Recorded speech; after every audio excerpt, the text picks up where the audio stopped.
आज हमारे बीच सुरक्षा विशेषज्ञ कर्नल RSN सिंह साहब हैं। कर्नल साहब, आप जहाँ पे भी जाते थे, आप इंडियन फॉल्ट लाइन मैप के ज़रिए अपने दर्शकों और श्रोताओं को सुरक्षा की चुनौतियों के बारे में बताते थे। वह मैप इंडियन फॉल्ट लाइन जो आपने 2010 में बनाया था, आज 2022 है।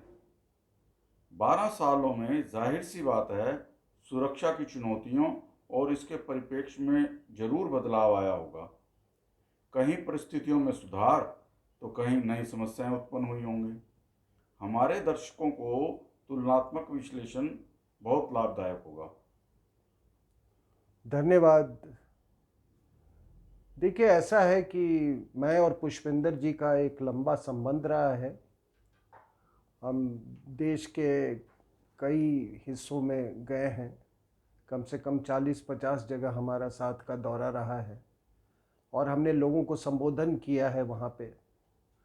और मैं जहाँ भी जाता था, ये इंडियन फॉल्ट लाइन मैप मैं साथ में ले जाता था और लोगों को ये मैं एक्सप्लेन करने की कोशिश करता था, उनको समझाने की कोशिश करता था कि हमारी सुरक्षा की दृष्टि से हमारी चुनौतियां क्या हैं। अमूमन हमने देखा है कि लोग अपने जो इमीडिएट इन्वायरमेंट है, जो अपने इर्द गिर्द का जो वातावरण है, चाहे वो स्टेट में हो या कोई शहर में हो या कोई गांव में हो, उससे हट के लोगों को उस वो बड़े परिप्रेक्ष्य में नहीं देखते चीज़ों को। और जो आपके दुश्मन हैं, चाहे वो बाहरी दुश्मन हो या आंतरिक दुश्मन हो, वो हमेशा उनका परिप्रेक्ष्य बहुत बड़ा होता है। अब जैसे आप जिहाद का ही ले लीजिए, तो जिहाद कोई एक जगह, एक प्रांत तक सीमित नहीं है, उसका बड़ा व्यापक रूप है। पूरी जो दर्शन है इस्लाम की, वही ग्लोबल है। वो पूरी दुनिया, वो तो कहते ही है कि पूरी दुनिया या तो दारुल इस्लाम में बटी हुई है, दारुल दो भाग में बटी हुई है, दारुल इस्लाम और दारुल हर्ब में। तो उनकी सोच बिल्कुल व्यापक है। उसी तरह से चर्च की जो भी गतिविधियां हो, चाहे वो मणिपुर में हो रहा हो या कठुआ में हो रहा हो या सांबा में हो रहा हो या बिहार में हो या झारखंड ट्राइबल एरियाज में है, उनकी भी एक व्यापक सोच है। अमेरिका से मैंने अपनी किताब में ये चीज़ लिखी है कि अमेरिका से एक लड़का कैसे, उसका नाम था चाओ, 22 साल का लड़का अंडमन्स में आया था, उस आइलैंड में, सैनिटल आइलैंड्स में कन्वर्ट करने, जहाँ पर कि जाना परमिटेड नहीं है। तो उनका भी ग्लोबल सोच है। तो कभी कभी तो मुझे ये, मैं सोचने पे मजबूर हो जाता हूँ कि क्या ये जो प्रांतीय और विविधता की जो बात करते हैं, यूनिटी इन डाइवर्सिटी, ये विविधता केवल क्या केवल हिंदुओं पर लागू होता है इस देश में? बाकी साउथ से लेके कश्मीर तक सारे मुसलमान उर्दू पर वो इसरार करते हैं। बांग्लादेश लैंग्वेज के नाम पे बना, लेकिन आप देखिए, आज आज वेस्ट बंगाल में पाकिस्तान टूटा था, जो पूरी जो ईस्ट पाकिस्तान में जो आंदोलन चली, वो भाषा से ही शुरू हुई थी, way back in early 1950s। लेकिन आज बंगाल में मुसलमान को उर्दू पढ़ाया जा रहा है, उर्दू टीचर्स को पैसे दिए जा रहे हैं। तो जितनी आपकी, चाहे वो माओवाद की सोच हो या लेफ्टिस्ट विचारधारा हो या कोई विचारधारा, उनकी तो अंतर्राष्ट्रीय विचारधारा है। इस्लाम भी एक अंतर्राष्ट्रीय विचारधारा है।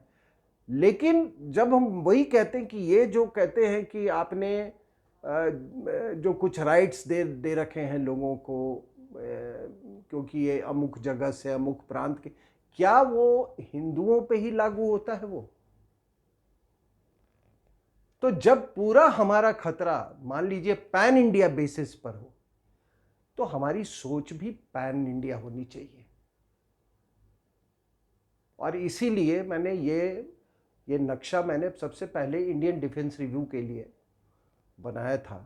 और उस समय जो एडिटर थे स्वर्गीय भरत वर्मा साहब उस समय थे, और बड़े खुश हुए थे इसको देख के वो। और उसके बाद से मैं इसको जहाँ भी गया हूँ तो इसको लोगों को इस पे मैंने समझाने की कोशिश की, उनको सेंसिटाइज करने की मैंने अपनी कोशिश की। कितना कामयाब रहा मैं ये नहीं जानता हूँ, लेकिन हाँ, आपने बिल्कुल सही कहा कि 2010 और 2022 के बीच में तस्वीर बहुत बदली है, परिप्रेक्ष्य बहुत बदला है। और आपने ये भी सही कहा कि कुछ कुछ चीज़ें बेहतर हुई हैं, तो कुछ चीज़ें चिंताजनक भी हो रही हैं। ये जो फासला जो है 2010 और 2012 का 12 साल में, तो ये मैंने आपने जैसा कहा कि इसका एक अगर तुलनात्मक विश्लेषण करें तो ये हमारे लिए में वाकई में बहुत लाभदायक होगा। तो मैं अपनी बात मैं शुरू करता हूँ। देखिए, पुराना नक्शा है, उसको एक बुनियाद, उसी को बुनियाद बनाते हैं। ये 2010 का नक्शा है। अब मैंने ये देखिए इसमें आपको nuclear Pakistan, nuclear China, Nepal, Bhutan, Myanmar, ठीक है, ये तिरुपति टू पशुपति, ये कॉरिडोर, माओइस्ट का कॉरिडोर, ये लाल जो आप देख रहे हैं ये वो था।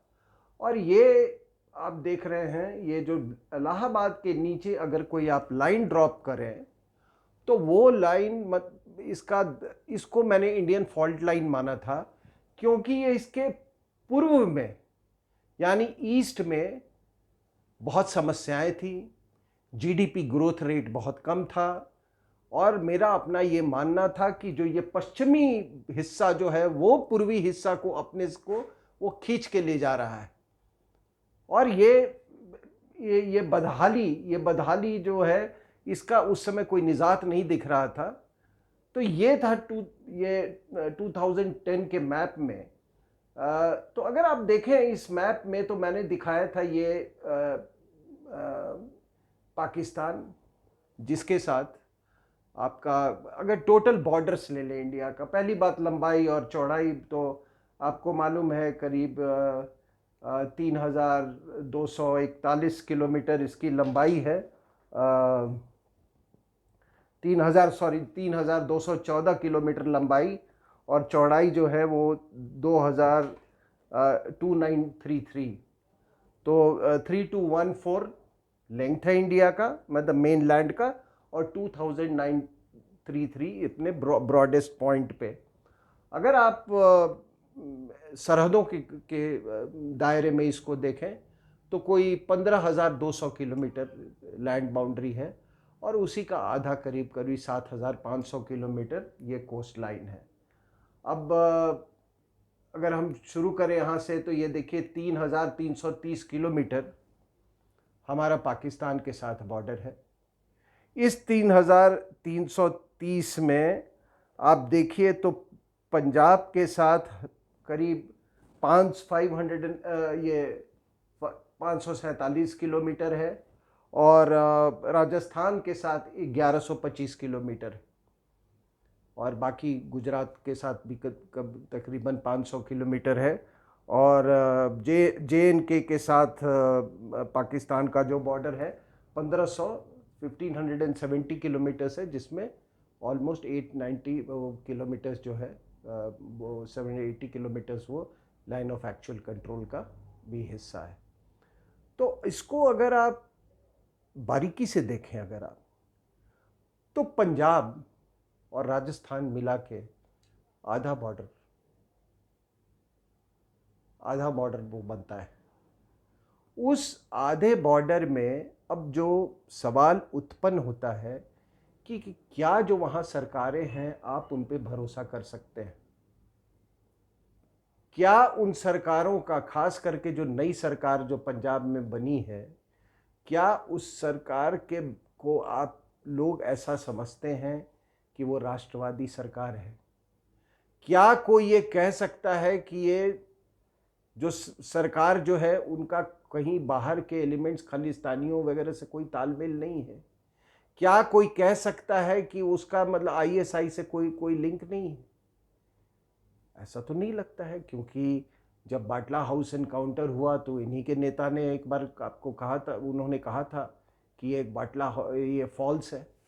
दूसरा, जब हमारे यहाँ जो सर्जिकल स्ट्राइक हुआ तो उस समय इन्होंने एक बयान दिया कि ये बिल्कुल ये फर्जी स्ट्राइक था, और अगले दिन पाकिस्तान के सारे अखबारों में उसकी चर्चा हुई, उसके हेडलाइंस छपे, और एक तरह का लेजिटिमेसी मिल गया।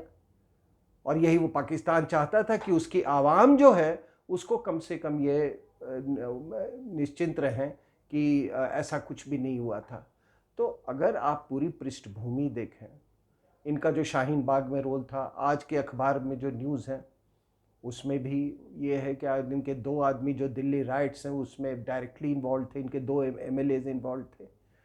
तो ये 3,330 किलोमीटर में क्या ये 547 किलोमीटर पर आप इत्मीनान रख सकते हैं?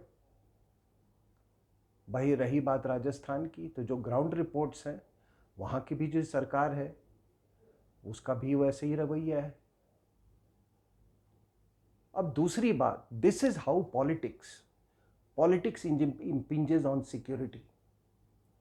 आप अगर ये उसी तरह से आप अगर चाइना के उसमें संदर्भ में बात करें तो 3,440 किलोमीटर ये बॉर्डर है चाइना के साथ।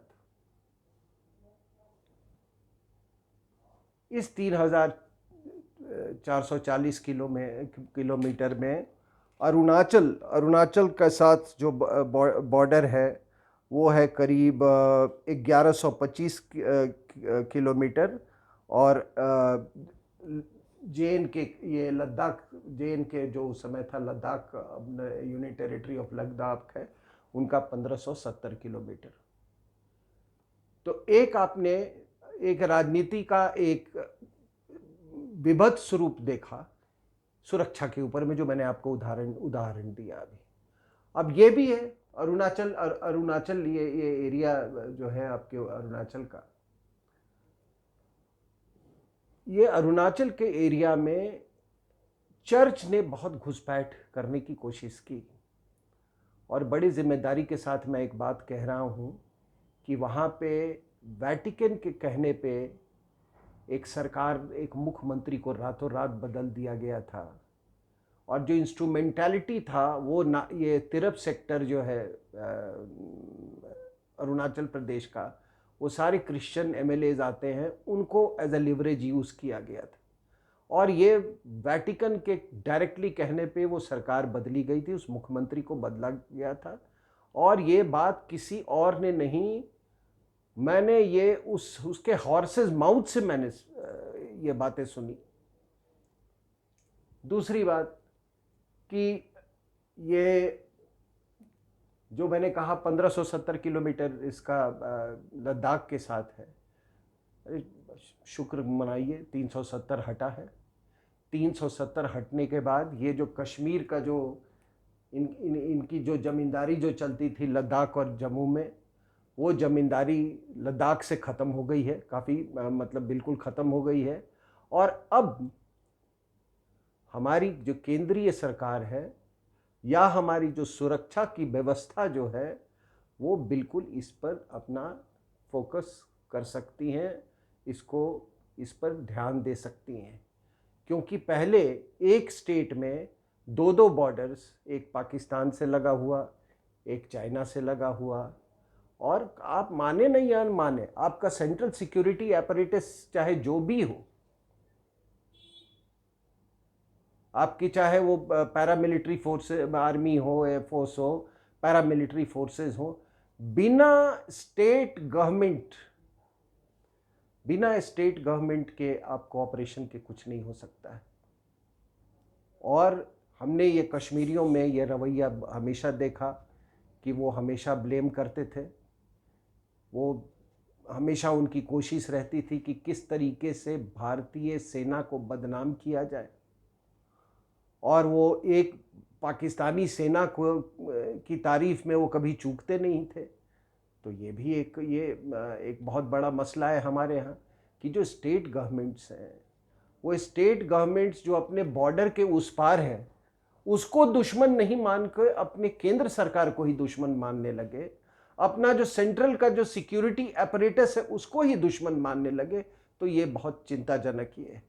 और इसी सिलसिले में मैं आपको बता दूं कि वेस्ट बंगाल, अब ये वेस्ट बंगाल आप देखिए, वेस्ट बंगाल अब ये टोटल करीब 4100 किलोमीटर्स बांग्लादेश के साथ बॉर्डर।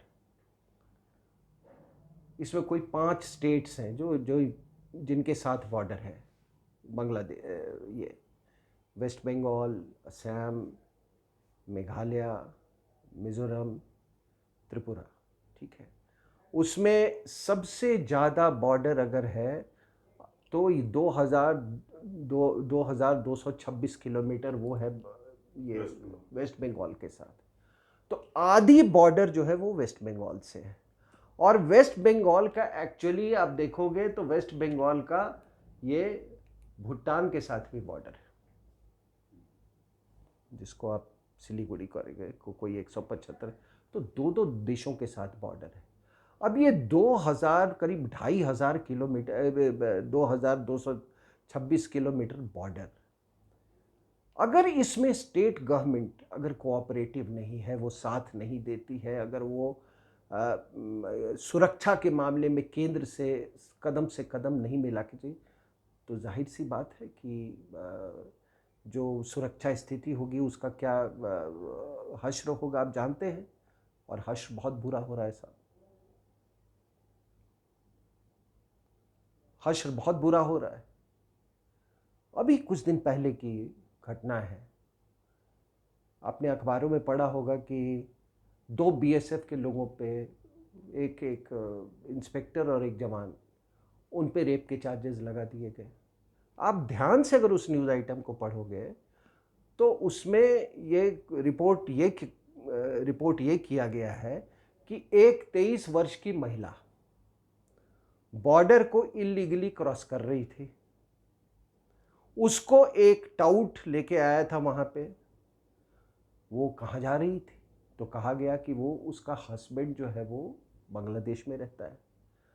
अब सोचने वाली बात है कि इस तरह के क्रॉस बॉर्डर मैरिजेस कैसे होते हैं, क्या होता है, उनका तरीका क्या है। और अगर इतने फ्रीडम है मूवमेंट की, अगर कोई रेगुलर ये फीचर है, तो ये कितना चिंताजनक बात है, ये कितना चिंताजनक बात है। और मतलब क्या एक टाउट भी उसमें अरेस्ट हुआ है, तो क्या मतलब ये वहाँ पे क्या पूरे टाउट की भरमार है वहाँ पे, होनी चाहिए। अब इसको अगर आप रीड बिटवीन द लाइंस कहें, मैं उस पर नहीं जानता वो लीगैलिटी पे, रेप पे, उस पे, लेकिन ये सवाल जो मैंने किए वो बहुत सारे सवाल खड़े हो जाते हैं। और आपको ये ताज्जुब होगा कि बीएसएफ के खिलाफ वेस्ट बंगाल के लेजिस्लेटिव असेंबली में पूरी वो उठाई गई, ये पूरा सवाल उठाया गया। एक उनके जो रूलिंग पार्टी के एक मिनिस्टर हैं, और ख़ास करके वो मिनिस्टर जो अभी जिनके घर से ढेर सारा पैसा मिला, ठीक है ना, उन्होंने एक प्रकार से गाली दी बीएसएफ को, इतना ज़्यादा, मतलब इतने गंदे शब्दों में उसको पोर्ट्रे किया बीएसएफ को कि अगले दिन जो एक अमुक पॉलिटिकल पार्टी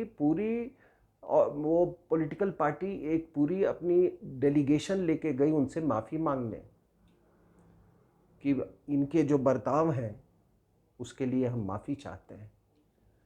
तो आप सीबीआई को चैलेंज कर रहे हो, आप ईडी को चैलेंज करो, आप चैलेंज करते करते आप बीएसएफ को आप चैलेंज करने लगे, कल आप फौज को चुनौती देने लगोगे।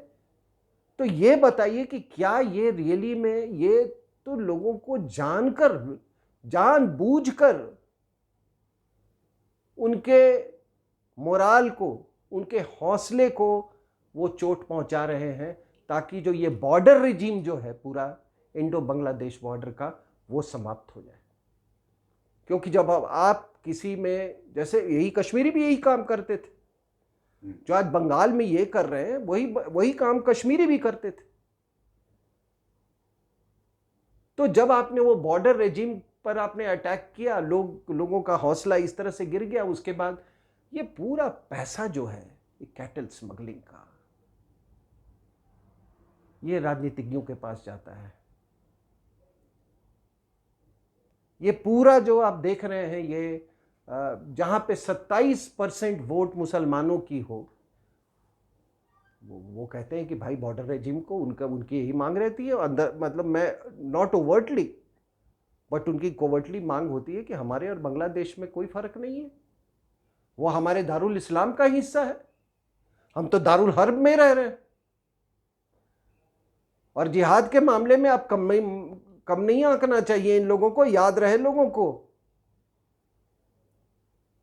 कि पाकिस्तान मुस्लिम लीग की स्थापना ईस्ट पाकिस्तान वालों ने ही की थी। पूरे सब कॉन्टिनेंट में उस जमाने में सबसे कट्टर लोग यही थे। जब गांधी जी नोआखाली गए थे तो आपको लोग ये ईश्वर अल्लाह तेरो नाम ये सब करते, तो ये अपने साथ कुछ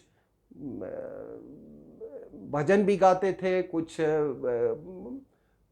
उसका भी वो कुरान से भी कुछ कुरान का भी वो होता था, लोग उसका भी उच्चारण करते, कुरान के जो ये हैं जो उनके आयतें हैं उसका लोग उसको भी पढ़ते थे।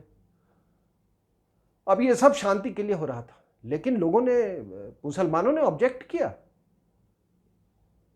पहली बात कि उन्होंने कहा ये ईश्वर अल्लाह तेरो नाम ये मत बोलिए हमारे स्टेज से। दूसरा, हिंदू को अलाउड नहीं है, काफिर नहीं पढ़ सकता है कुरान को। आप जो मैं कह रहा हूं उसको आप काइंडली चेक कीजिए। तो ये जो मैंने बॉर्डर का जो आपको मैंने डिस्क्रिप्शन दिया, ये मैंने यही दिखाया कि how politics impinges on security of the country.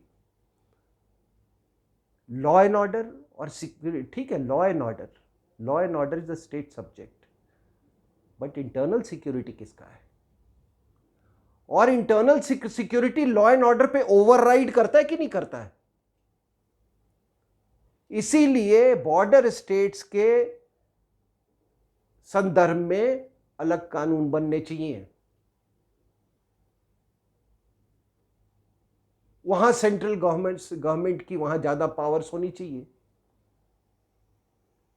आप बताइए साहब, अभी बीएसएफ का ज्यूरिसडिक्शन, ये जो मैं कहा, ये किस बात पे हंगामा हुआ था असेंबली में कि जो बीएसएफ का ज्यूरिसडिक्शन है वो 15 किलोमीटर से बढ़ा के वो 50 किलोमीटर कर दिया गया इल्लीगल माइग्रेशन के लिए।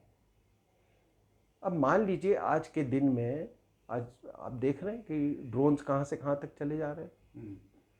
आप देख रहे हैं कि मान लीजिए कि कोई 15 किलोमीटर वाला वो लाइन क्रॉस कर गया तो फ्री है। Then it is the police apparatus which will apprehend him. तो उसको बढ़ा दिया गया है। तो इसमें तो सभी जो राज्य सरकारें हैं, जो कंसर्न स्टेट गवर्नमेंट्स हैं, उनको तो इस बात पे खुश होना चाहिए। वही पंजाब में भी है।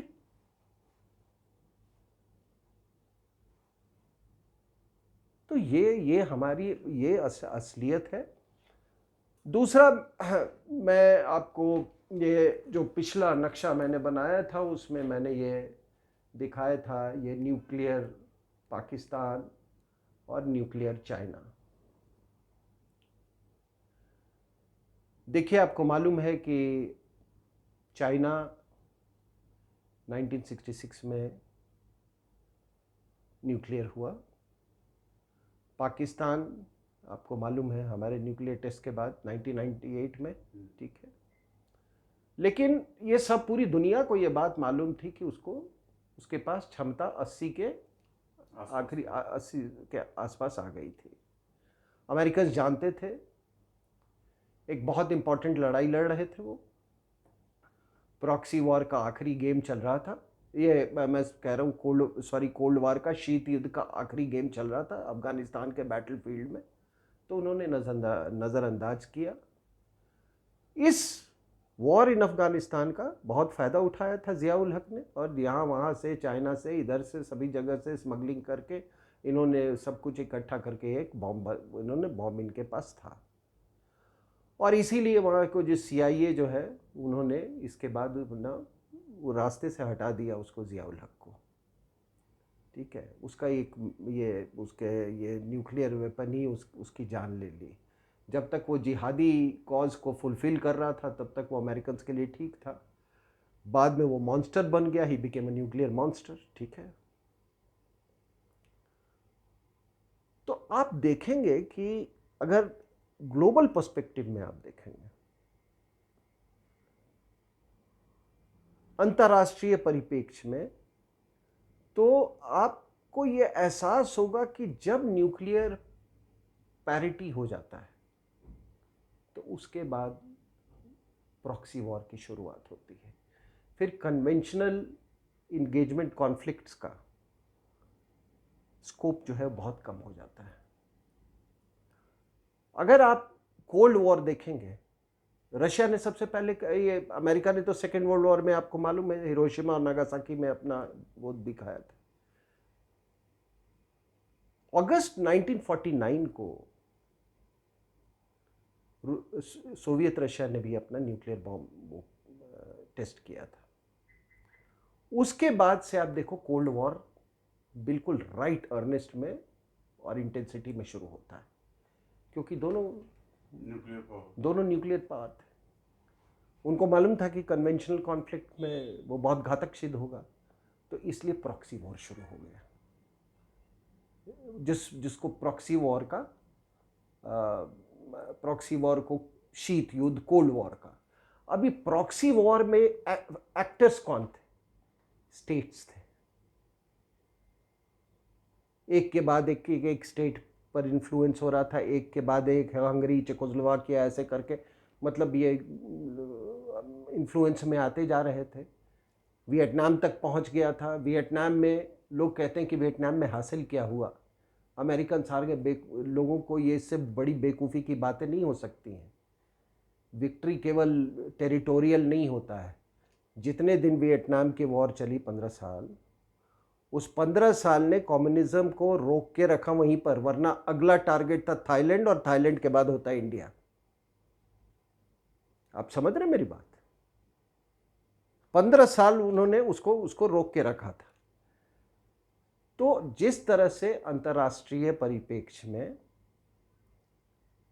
शीत युद्ध हुआ, उसी तरीके से हमारे संदर्भ में जब चाइना ने 1966 में अपना एटम बॉम्ब ये फोड़ा, उसके बाद से आप देखोगे कि इंडिया के इंटरनल मैटर्स पे उसका दखल अंदाजी बढ़ गया। पहले सोवियत रशिया का था और बाद में उनका हो गया। अब कम्युनिस्ट पार्टी ऑफ चाइना भी अपना इन्फ्लुएंस कार्व करने लगी, तो उनका न्यूक्लियर टेस्ट और rise of naxalism, Charu Majumdar etcetera in 1967, आप दोनों को कोरिलेट करके देख लो।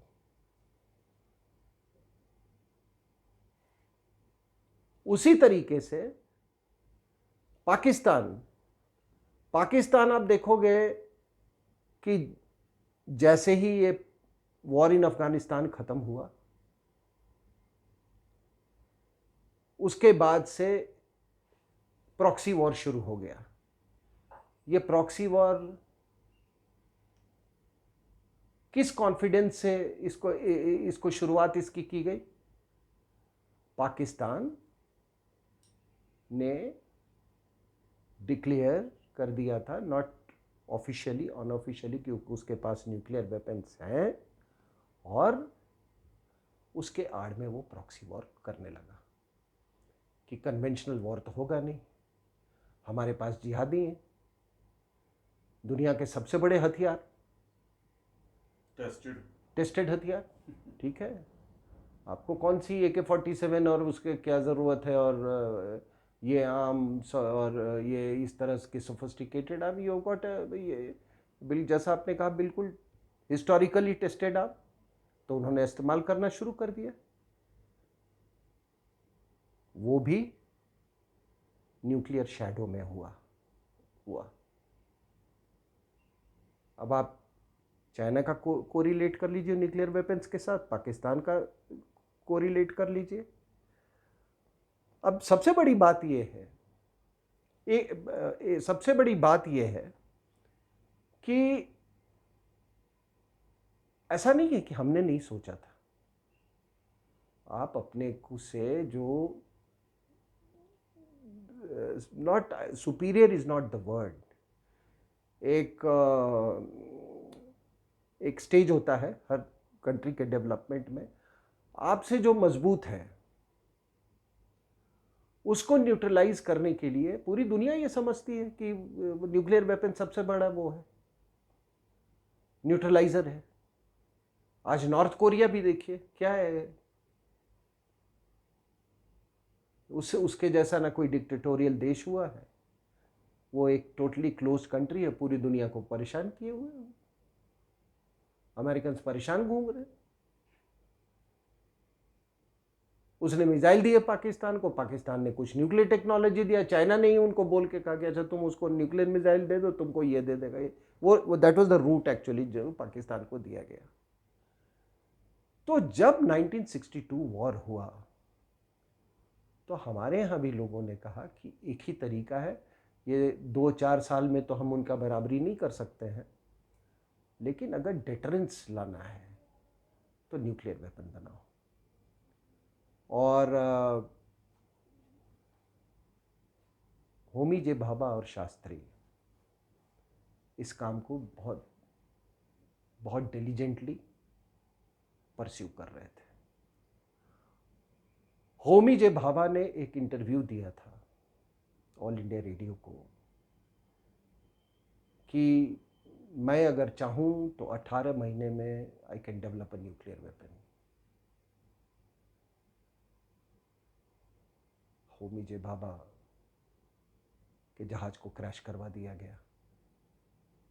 जिस तरह से जिया को मारा था वैसे ही उनको मारा गया। और I think flight was air India 101, 117 passenger थे, एल्प्स में क्रैश किया था। और बाद में एक क्रॉली करके था उस जर्नलिस्ट, उसने एक CIA डगलस और क्रॉली, उसने CIA के एक अहदेदार से उसने इंटरव्यू लिया था और उसने इस बात की एक्नॉलेज की थी कि हाँ अमेरिका नहीं चाहता था उस समय के इंडिया न्यूक्लियर ये बॉम्ब बनाए। अगर हम बना देते तो उस समय जो जियोपॉलिटिकल जो हालात होते जो और जो स्ट्रैटेजिक हमारा जो डायरेक्शन होता वो उसमें बहुत फर्क आता। और ये होमी जे भाभा ही नहीं है केवल, हमारे कितने साइंटिस्ट टारगेट हुए।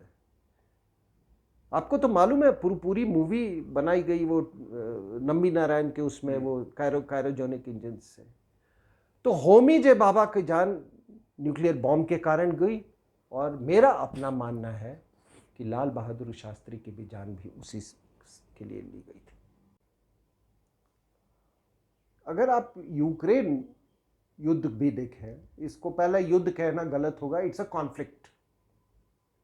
ठीक है, मतलब ये पूरी काइनेटिक एनर्जी रशियंस नहीं यूज कर रहे हैं जितना TNT है, क्योंकि जाहिर सी बात है कि अगर वो जिन इलाकों पे वो कब्जा चाहते हैं उन पे उनको ज़्यादा पनिश नहीं करना चाहते, क्योंकि उनके अपने लोग हैं, रशियंस है वो जो ईस्टर्न पार्ट ऑफ ये है।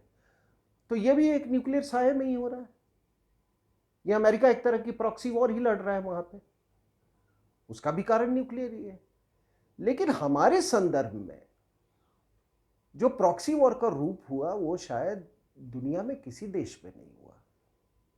और वो इस तरीके से हुआ कि अगर यूं कहा जाए, अगर विश्लेषण किया जाए तो ये बिल्कुल मैंने जितने उदाहरण दिए आपको, वो एक बात को स्थापित करता है कि न्यूक्लियर वेपन्स के शैडो में, उसकी छांव में प्रॉक्सी वॉर को चलाया जा सकता है।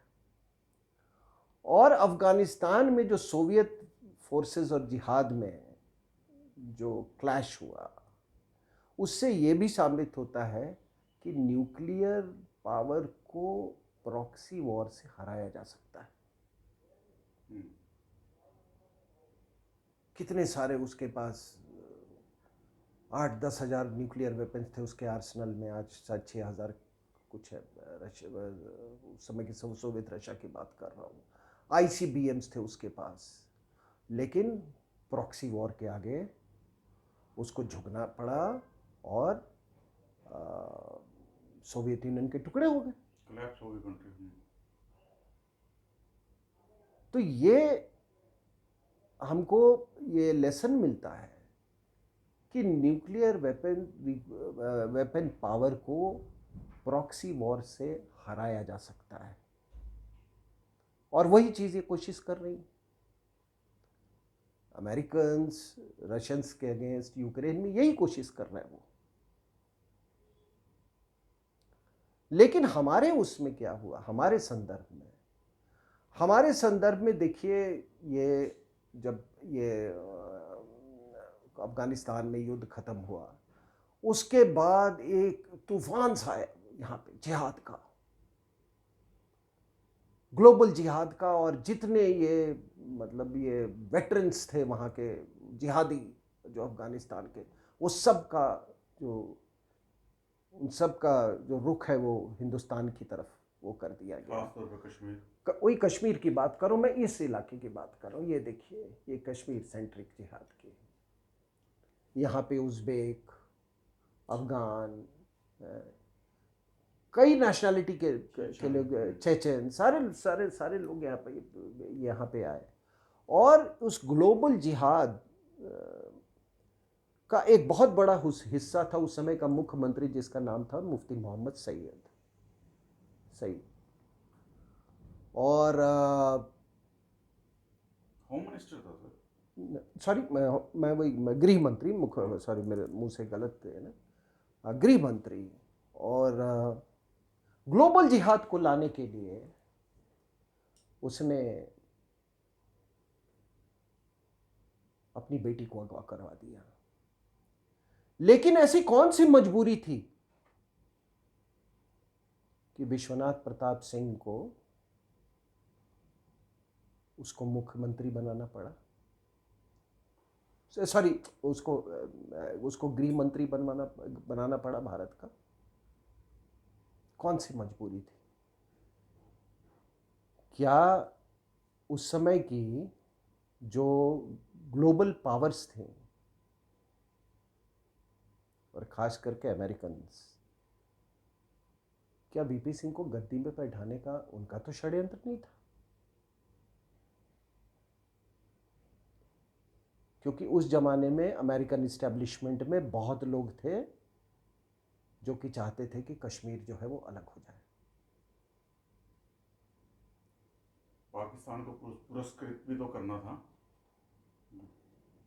वो भी एक कारण हो सकता है। लेकिन ये पूरा का पूरा इतने बड़े कंट्री में वो कहाँ टूरिज्म मिनिस्टर था, वो कश्मीर से ये कश्मीर की पॉलिटिक्स करता था। यहाँ पे आके वो मुजफ्फरनगर से उसने चुनाव लड़ा, और ये जो आपका गवर्नर था सतपाल मलिक, वो आजकल जो गालियाँ निकालता फिरता है,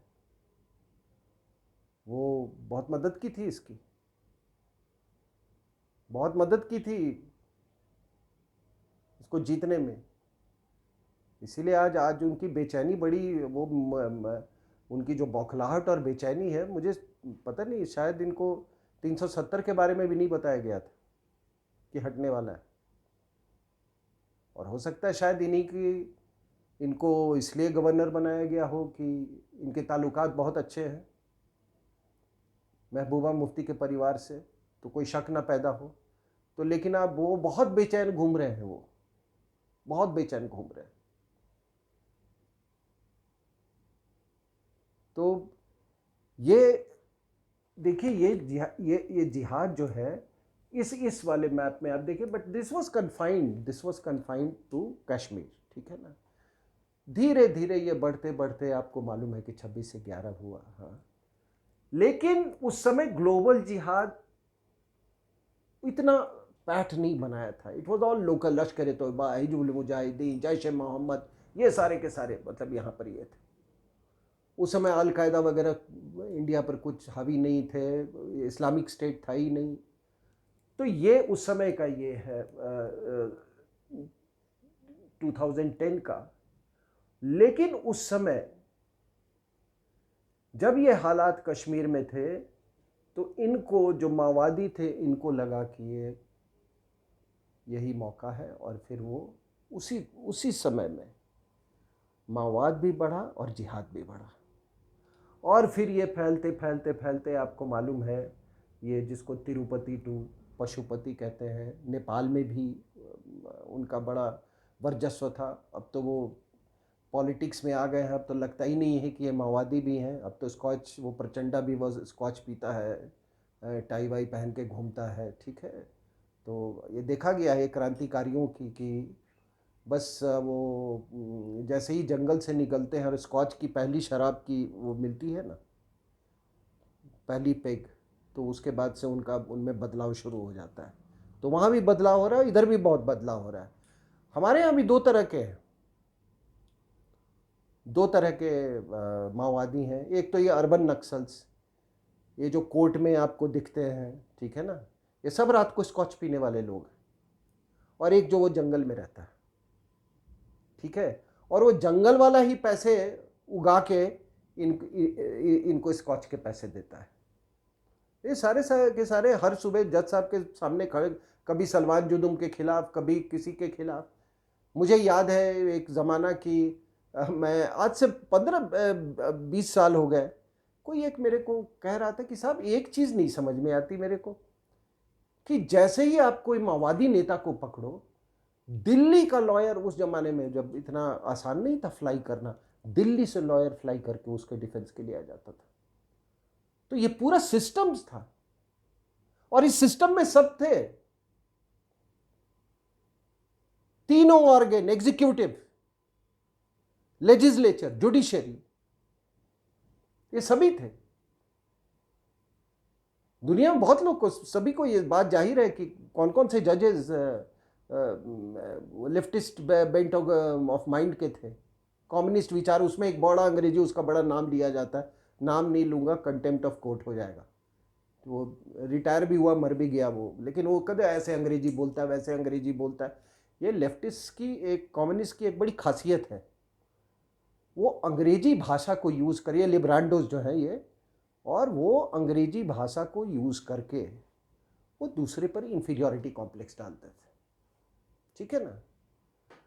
तो ये देखिए, ये जो है, ये कॉरिडोर जो है फ्रॉम तिरुपति टू पशुपति, मैंने खुद माओइज्म पे, not only I did a lot of work on Maoism in India, मैं एक मिनिस्ट्री ऑफ होम के एक स्टडी टीम में था, जो कि हमने पूरे दौरा किया था ये रेड कॉरिडोर का।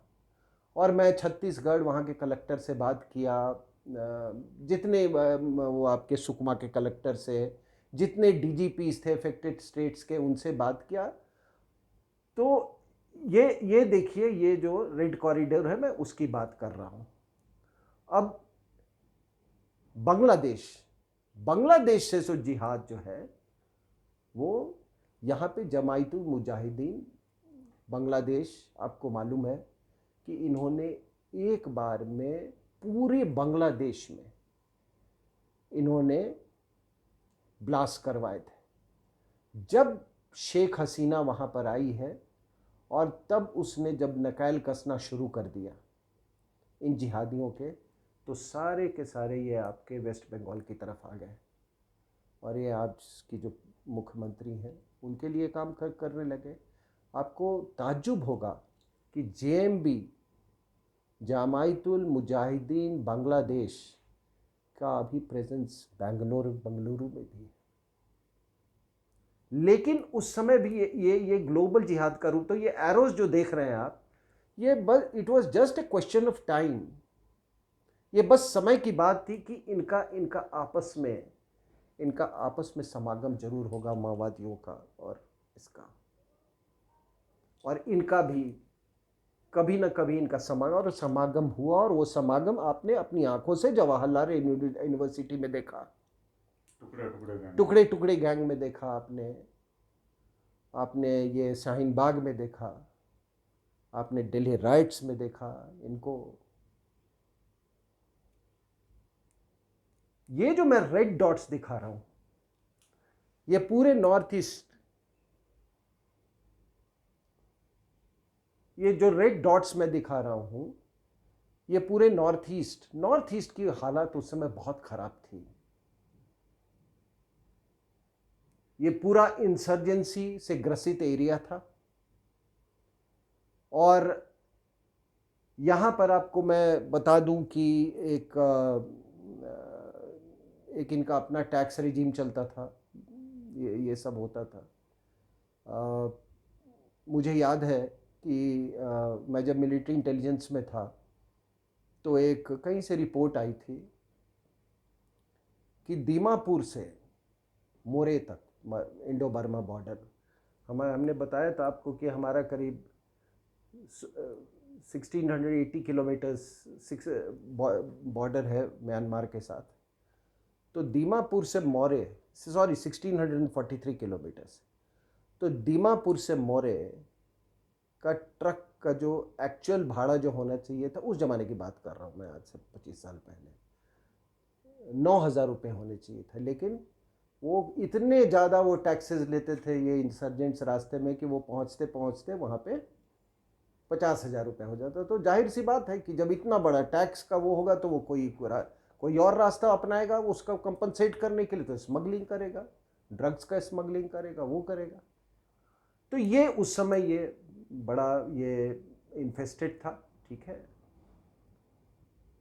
सिलीगुड़ी कॉरिडोर का ये खतरा हमेशा से बना रहा है, ठीक है। और ये म्यांमार, आप अगर देखें तो भारत चारों तरफ फेल्ड स्टेट्स से घिरा हुआ था। पाकिस्तान को मैं एक फेल्ड स्टेट की गिनती में मानता हूं, अगर कोई ना मानता हो वो उसकी समस्या है। मैं म्यांमार को एक तरह का सेमी फेल्ड स्टेट आप ये कर लीजिए।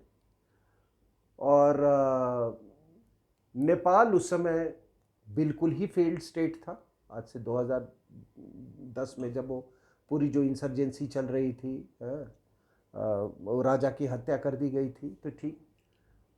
तो ये कुल मिला, और उस समय ये आपका 26 से 11 हुआ था, जो कि पहली बार मैरीटाइम जिहाद दुनिया में इस तरह के इस पैमाने पर देखी गई थी, इस पैमाने पर या किसी पैमाने पर, ठीक है। तो कुल मिला के आप देखिए स्थिति, न्यूक्लियर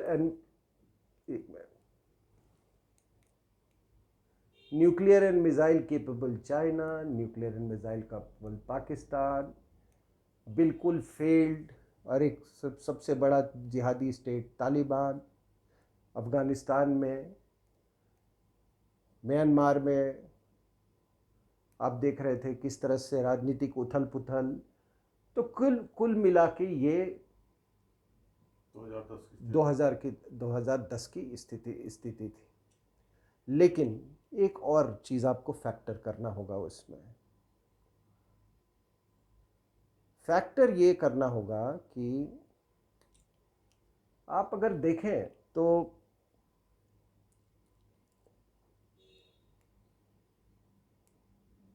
हम मज़हब के आईने से देखते हैं इसको, तो आप 3,330 किलोमीटर आपकी बॉर्डर पाकिस्तान के साथ, जिहादी कंट्री, 3,440 किलोमीटर तकरीबन चाइना के साथ, चाइना के साथ नहीं, एक्चुअली तिब्बत के साथ है आपका बॉर्डर, ठीक है ना, कम्युनिस्ट कंट्री। 650 किलोमीटर करीब, ये 1751 किलोमीटर नेपाल के साथ, हिंदू कंट्री, जिसका चरित्र बदलने के लिए दुनिया की सारी ताकतें, वेस्टर्न कंट्रीज, और आपको एक बात बता दूं कि आप ये मत समझिएगा कि जो ये नक्सल्स जो हैं इनको केवल ये चाइना और चाइना का इनको सपोर्ट है। आज सबसे बड़े नक्सल्स के patron are the western countries, including the United States of America, including the Scandinavian countries और यूरोप, क्योंकि ये अल्ट्रा लेफ्टिस्ट को ये एक लिवरेज मानते हैं और चर्च के साथ इनकी बहुत साठगांठ है। और इस जमाने में ये रेड कॉरिडोर में चर्च का बहुत बड़ा रोल था, आज भी है। आपको मालूम है लक्ष्मणानंदा सरस्वती को किस तरह से ये किया गया था। ये बाबा आमते का बेटा वैसेक्टोमिक ऑपरेशंस करता था कि लोग बच्चे ना पैदा करें, क्योंकि लोग जब शादी कर लेते थे ये इनके विमेन और मेल कार्डर्स, तो बच्चे तो ये छोड़ दे, बच्चे पैदा हो जाते थे छोड़ देते थे ये वो, तो ये करता था। मैडम का विदेशी महिला जो हमारी हैं उनका खास लगाव है। अभी उनकी माता का देहांत हुआ तो मैं जो अखबारों में मैं सुनता था, जो सुब्रमण्यम स्वामी बोलते, वो तो साफ लिखा हुआ है कि इनके पिताजी जब POW थे रशिया में तो बहुत प्रभावित हुए उनसे, और सारे बच्चों का नाम रशियन उसमें कर दिया, और घर में उसमें कहा गया कि रशियन बोलते हैं और कई भाषाएं ये लोग जानते हैं। तो उनका भी था। विदेशी महिला का जो नेशनल एडवाइजरी काउंसिल जो था यहाँ पर, वो पूरा का पूरा वो माओवादियों से पैक्ट था, ठीक है। और किसके इशारे पे ये हत्या की गई थी, ये विद्याचंद्र शुक्ला और वो क्या नाम था उनका, वो ट्राइबल लीडर लकमा, ये जस्ट फॉरगेटिंग हिज नेम, हाँ किसके वो, महेंद्र कर्मा, ये सबको मालूम। और सबसे बड़ी बात है कि क्या इनकी पैठ थी कोर्ट में, क्या इज्जत पाते थे ये। Third rate activist, third rate crooks, anti nationals, उनको ऐसे ट्रीट किया जाता था कोर्ट में कि जैसे या तो कोई दामाद है या बहू है। तो ये हालात थे उस समय के। तो आप देखिए, मैं कहा जिहादी Islamic Pakistan, communist China in Buddhist Tibet, then Hindu Nepal, ठीक है। मैं आपको बता रहा हूँ, मैंने नेपाल में, मैं वहाँ पे नॉर्वे, फिनलैंड, ये ऐसे देश बहुत ज़्यादा हावी थे वहाँ पे, सबसे ज़्यादा माओवादियों को वही सपोर्ट कर रहे थे। फिर आपको Buddhist Bhutan 650 kilometre, Buddhist Myanmar, हालांकि जिस इलाके से हमारा लेना देना है, मतलब जो हमारे पेरीफेरी में है, वो इलाका ज़्यादातर क्रिश्चियंस है, ठीक है, लेकिन नेवरदलेस ये मतलब एक बुद्धिस्ट डिवोट बुद्धिस्ट है, ठीक है। उसके बाद आपका जिहादी ऑब्लिक इस्लामिक बांग्लादेश 4100 किलोमीटर। तो आप अगर ये सारा कुछ अगर आप देखें तो हमारा 7400 450 किलोमीटर जो बॉर्डर जो है वो इस्लामिक कंट्रीज के साथ है। पाकिस्तान बनने से क्या क्या हुआ। पाकिस्तान बनने से आपको ये दारुल इस्लाम के साथ एक नया दारुल इस्लाम बना, East Pakistan and West Pakistan, जिसको आप अभी पाकिस्तान या बांग्लादेश बोल सकते हैं, ठीक है। बोल नहीं सकते, मतलब अब दो देश हैं, लेकिन उनके साथ 450 kilometre border, 4100 kilometre plus 3000 7,500 kilometre, ठीक है। इसका क्या असर हुआ? एक ये असर हुआ कि आपका एक दारुल इस्लाम के साथ ये नया बॉर्डर पाकिस्तान बनने से के बाद, उसका दूसरा कॉन्सिक्वेंस ये हुआ कि ये जिहादी जो लोग थे वो हिंदुस्तान में रह गए। आपको तो मालूम है 1946 जब पाकिस्तान के ऊपर इलेक्शंस हुआ तो मुस्लिम लीग को करीब तकरीबन ऑलमोस्ट 86% सीट्स मिले उनको। बॉम्बे, उड़ीसा, मद्रास ये सब में तो 100% सीट्स उनको मिले। यूपी में 86% मिला। बिहार में भी कुछ उसी तरह था। 429 सीट्स आउट ऑफ 493 सीट्स। तो ज्यादातर जिहादी तो अंदर रह गए। ये अंदर ये यूपी और बिहार के मुसलमान, ये मौलवी, कट्टरपंथी, इन लोगों ने पाकिस्तान बनाया जो यहीं रह गए। तो जिहादी पाकिस्तान, जिहादी बांग्लादेश और अंदर में जिहादी, ये पाकिस्तान बनाने का कॉन्सिक्वेंस हुआ। पाकिस्तान बनाने का एक और आप देख कॉन्सिक्वेंस क्या हुआ। सब लोग जो भागे वहां से, यहां से शायर भी गए, ये सब गए थे यहां से। कैफी आदमी गया था, ये शायर लुधियानवी गया था, ये सब गए वहां। अब वो तो नरक है। वहां इनके लिए कोई जगह नहीं थी, सब फिर भाग के यहां आ गए। और यहां आके क्योंकि ये खुल के ये वो मुस्लिम लीग वाली तो बात कर नहीं सकते थे, तो इन्होंने कम्युनिस्ट का चोला ओढ़ लिया। क्या प्रोग्रेसिव राइटर्स आर्टिस्ट एसोसिएशन ये सब करने लगे वहां पे। बॉलीवुड में ये छा गए। बॉलीवुड में इन्होंने पूरी नैरेटिव बदल दी बॉलीवुड की। अब बॉलीवुड के थ्रू आपके, भाई देखो, अखबार भी इन्हीं लोग के हाथ में था। जो पॉपुलर फिल्म्स थे, जो फिल्म इंडस्ट्री थी, वो एक बहुत बड़ा मतलब एक इंटरटेनमेंट इंडस्ट्री था। अगर आप किसी फिल्म में अगर 2 मिनट का भी रोल मिल जाए तो आप ओवरनाइट हीरो बन जाते थे। तो सारा का सारा इन्होंने फिल्म इंडस्ट्री कब्जा कर लिया और एक माफिया शुरू हो गया, जिहादी माफिया। इंटेलेक्चुअल जिहादी जिनको आप बोल लो। अब आपको मैं 2-3 इंसिडेंट्स बताता हूं। आपने अगर संजय दत्त की बायोपिक देखी है तो उसमें एक सीन है कि जब सुनील दत्त शादी करने जाते हैं उससे, नरगिस से, तो हाजी मस्तान ने इनको कहा कि मुझसे शादी करने बिना मेरी इजाज़त के नहीं होगी। ये जाते हैं, उस स्मगलर, उस एंटी नेशनल के साथ मिलते हैं और उनसे परमिशन लेते हैं। फिर उसने परमिशन दिया, तब शादी हुई और नरगिस दत्त का दफन हुआ था। She never change her faith. दूसरा एग्जाम्पल, मैं बहुत सारे एग्जाम्पल हैं ऐसे। इन लोगों ने फिल्मों में काम करने के लिए, बिकॉज पार्टीशन के बाद सेंटिमेंट्स बहुत एंटी मुस्लिम था, तो नाम तो बदल लिए, लेकिन वो नाम बदले थे वो गांव के लोगों के लिए, इंडिया के लोगों के लिए नहीं, भारत के लोगों के लिए।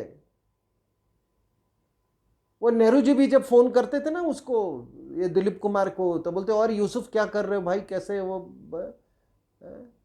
यूसुफ उसको बुलाते थे। तो इंडिया के लोगों के लिए किया था उसने, भारत के लोगों के लिए, इंडिया के लिए लोगों के नहीं। ये मीना कुमारी, मधुबाला, ये जितने हैं।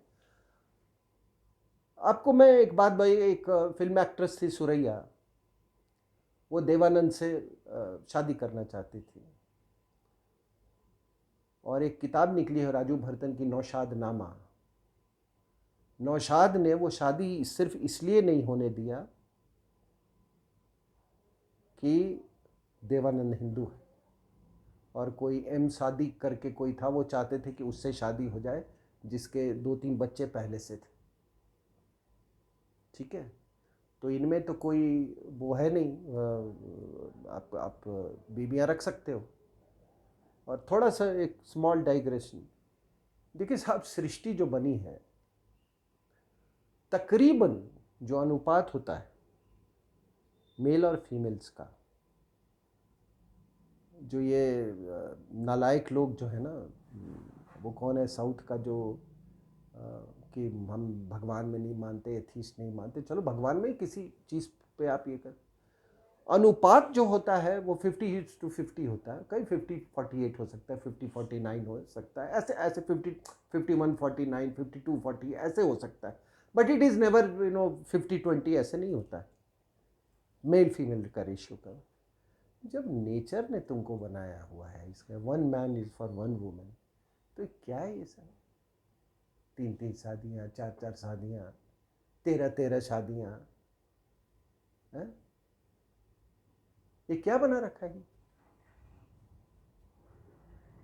जो मजहब प्रकृति के नियम के खिलाफ हो वो मजहब नहीं है। तो ये जो आप देख रहे हैं, ये पाकिस्तान बनने का जो ये हुआ कि बॉलीवुड पर उसका असर पड़ा, हमारे पूरे जो अंतर्राष्ट्रीय व्यवस्था जो है उस पर असर पड़ा पाकिस्तान का। पाकिस्तान फ्रंटलाइन स्टेट बन गया और तहे दिल से ब्रिटेन चाहता था कि पाकिस्तान बने, क्योंकि वो एक अपना वो स्ट्रैटेजिक उनके कारण थे। पाकिस्तान बने, फ्रंटलाइन स्टेट बना, क्योंकि वो ग्लोबल सोच वाले लोग थे। और आज भी आप माने न माने, अब हिंदुस्तान वाले तो जो सीईओ, हमारे तो लोग सीईओ से आगे तो देखते नहीं है ना, वो इस बात को नहीं समझते हैं कि आप एलाई हो सकते हो अमेरिका के, but Pakistanis are still their friends.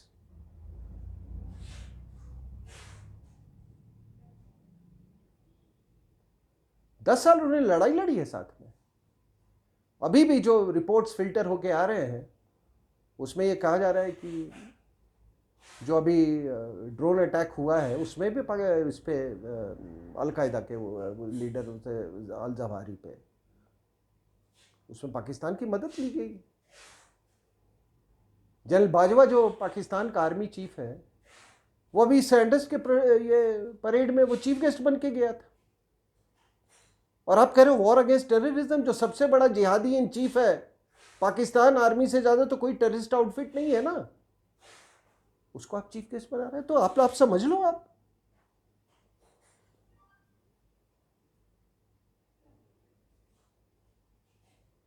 और पॉलिटिकली ये वो वक्त था, ये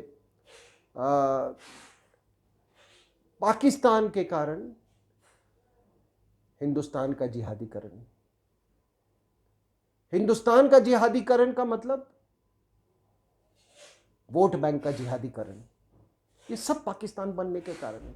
जब वोट बैंक का जिहादीकरण हुआ तो जिहाद and politics got horribly mixed, और यहां की पॉलिटिक्स और पाकिस्तान का जिहाद, स्पॉन्सर्ड जिहाद, ये दोनों मिलकर उन्होंने 26/11 करवाया। क्योंकि पॉलिटिकल पार्टीज में लोग थे,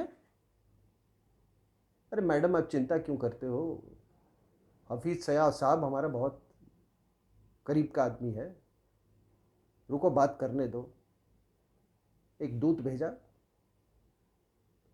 वह ऐसे ऐसे करवाना है। पहले आईएसआई को इन्होंने कहा, आईएसआई ने बोला हम करवा देंगे, आप बस पावर में आपको हम ला देंगे, हम पावर में, आप हिंदू टेरर बना देंगे, उसके बाद हम, लेकिन आपको जो हमारा कहा हुआ है वो करना होगा।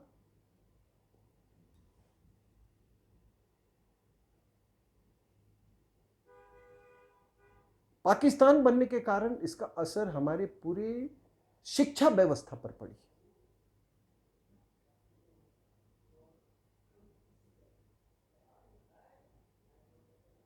हमको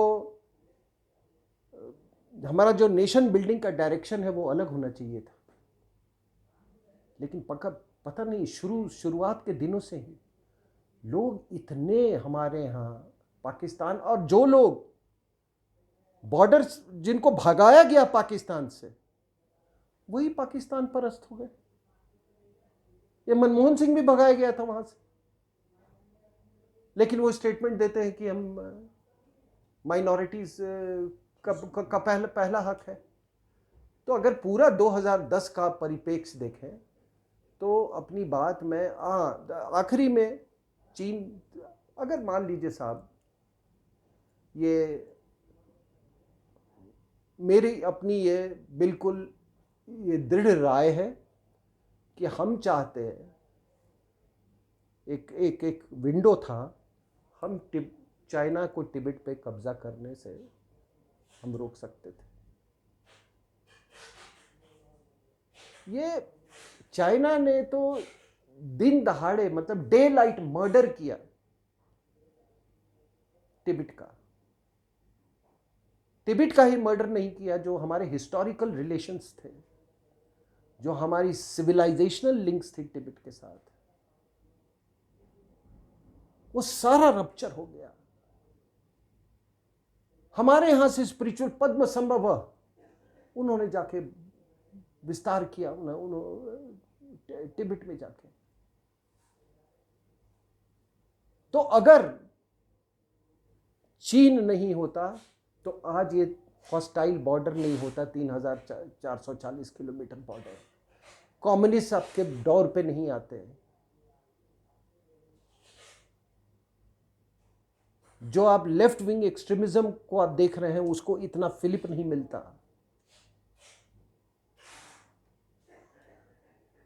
तो ये रही 2010 की बात। अब हम आते हैं 2022 पे। मैंने कहा ये 12 साल का ये सफ़र है। 12 साल में सुरक्षा की स्थिति और देश की परिस्थिति, जियोपॉलिटिकल परिस्थिति में काफ़ी बदलाव हुआ है। सबसे बड़ी अगर अच्छी खबर हमको है, वो है आपको नॉर्थ ईस्ट से। आपने पहले ये अगर मैप देखे 2010 का, तो मैंने यहाँ पे रेड डॉट्स डाले हुए हैं। पूरे इंसर्जेंसी इन्फेस्टेड एरियाज थे, चाइनीज़ द्वारा इंस्पायर्ड, चर्च द्वारा इंस्पायर्ड इत्यादि। लेकिन जब 2022 में हम आते हैं, तो आप देखेंगे कि हमने ये कुछ ग्रीन डॉट्स हमने लगाए हैं। लेकिन इतना ज़रूर मैं आपको, मतलब ये ग्रीन डॉट्स जो है, ये जिहादियों के संदर्भ में है। लेकिन हाँ, इतना ज़रूर मैं आपको बता सकता हूँ कि अगर इस सरकार की, वर्तमान सरकार की अगर कोई सबसे बड़ी सफलता है, तो वो है नॉर्थ ईस्ट को लेकर।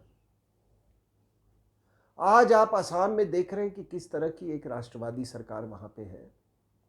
बाकी जितने स्टेट्स हैं, एक वहाँ पर एक विकास की लहर और एक सुरक्षा की जो स्थिति है, वो कहीं ज़्यादा बेहतर है। मैं हैरान हो गया। मैं गुवाहाटी में, मुझे और पुष्पेंद्र जी को बुलाया गया था, तो एक वहाँ पे बिजनेसमैन हमको मिले असम के, और उन्होंने कहा कि मेरा बिजनेस पावर ट्रांसमिशन के जो ये टावर्स हैं वो लगाने का है। वो कह रहे हैं कि हमने अपना प्रोजेक्ट समय से पहले ही पूरा कर लिया एक अमुक इलाके में। और फिर उन्होंने कहा कि साहब अब वो एक्सटॉर्शन वगैरह के दिन गए। कहता मुझसे किसी ने एक पैसा नहीं मांगा, कोई पैसा वसूली नहीं। मैं बड़े इत्मीनान से अपना मैंने काम किया। तो आप अगर देखेंगे वहाँ पे, मैं मेघालय गया, मेघालय गया, मैं बाकी नॉर्थ ईस्ट स्टेट्स में गया, मैं गुवाहाटी में भी उस इलाके को मैं पूरा घूमा। अब आप इसी बात से आप अंदाज़ा लगा सकते हो कि मैं असम में जाकर वहाँ के एक बहुत बड़े हॉल में मेरा और पुष्पेंद्र जी का संबोधन हुआ, और हमने अपना संबोधन हिंदी में रखा था। लोगों ने इतनी उत्सुकता थी हमको सुनने के लिए, और इतने चाव से हमको सीखा, और उन्होंने कहा कि हम ऐसी गोष्ठियां और हम इसका आयोजन करेंगे।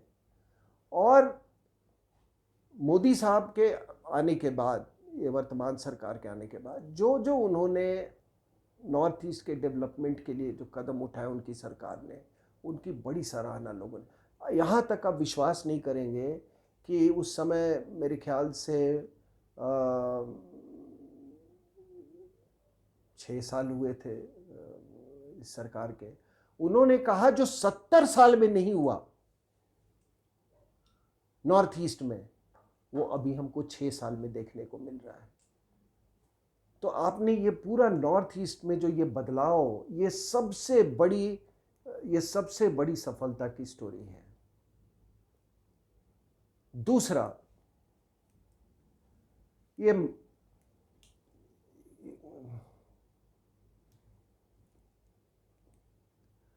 रेड कॉरिडोर आप देख रहे होंगे कि ये छत्तीसगढ़ इलाके को छोड़कर ये रेड लाइन जो है, ये रेड कॉरिडोर का, ये धूमिल होता जा रहा है। मतलब इसमें काफी बदलाव आया है। रूरल एरियाज में, ग्रामीण इलाकों में और ट्राइबल एरियाज में काफी कमी आई है। अभी अमित शाह साहब ने एक सेंट्रल काउंसिल की मीटिंग में उन्होंने आंकड़े पेश किए और 2009 से कंपैरिजन किया। 2009 में जब विदेशी महिला की सरकार थी, तो 2009 में मान लीजिए कि 2225 अगर इंसिडेंट्स हुए थे, तो आज घट के वो कोई 500 के आसपास है। उस समय अगर 1000 लोग मारे गए थे माओवादियों द्वारा, तो वो संख्या घट के 200-250 पे आ गई है। तो मतलब इसमें बहुत फर्क पड़ा है। इसीलिए, और मैं यूं ही नहीं कह रहा, मैं जिस इलाके से आता हूं वो भी किसी समय में बहुत नक्सल प्रभावित था। आज वहाँ पर बस एकेडमिक इंटरेस्ट का, लेकिन ये बात नहीं है कि वो अभी दबे नहीं हैं। उन्होंने अभी लेजिस्लेटिव रूट ले लिया है, लेकिन उनकी हरकतें वही हैं। अभी आपने जो अग्निवीर वाला जो डेमोन्स्ट्रेशंस देखा पूरे पटना और उस इलाके में, ये सारे ये माओवादियों का ही करवाया हुआ था। वो माओवादी जिन्होंने एयरफोर्स चीफ ला फॉन्टेन को 2 बार इन्होंने किडनैप किया था, रिटायरमेंट उनको बंदी बना लिया था 2 बार आंध्रा में। लेकिन स्थिति बहुत अच्छी है। मैं झारखंड में किसी से बात कर रहा था, आपके इंडियन डिफेंस रिव्यू में मैंने वो आर्टिकल भी लिखा था। वो ग्रुप कैप्टन RK प्रसाद का, उसके भाई को अगवा किया गया था, पूर्व सैनिक था वो मकलुस्कीगंज में। लेकिन उसने कहा कि मकलुस्कीगंज गढ़ था माओवादियों का। आज बोला कि अब वो सब खत्म हो गया। तो ये जो देख रहे हैं, ये रेड कॉरिडोर, इसमें काफ़ी कमी आई है। नेपाल में भी कमी आई है, जाहिर सी बात है, क्योंकि वो सरकार में थे, इसलिए वहाँ भी कमी आई है। लेकिन अगर आप देखें तो फर्क कहाँ पड़ा है। मैंने आपको 2010 में कहा था कि ये रेड कॉरिडोर ये था, इधर से जिहाद, में कहा कि कभी ना कभी इनका समागम होगा जरूर, इधर से जिहादियों का पाकिस्तान से और बांग्लादेश से। वो समागम आपको बिल्कुल हकीकत में देखने को मिला। आपने जैसा कहा, टुकड़े टुकड़े गैंग के उसमें, और ये चर्च की जो गतिविधियां हैं वो भी इसमें शामिल हैं। और चर्च का मैं आपको बता दूं, आपने देखा होगा कि जब अरविंद केजरीवाल इलेक्शन लड़ रहा था, तो इसने चर्च पे हमले करवाए थे।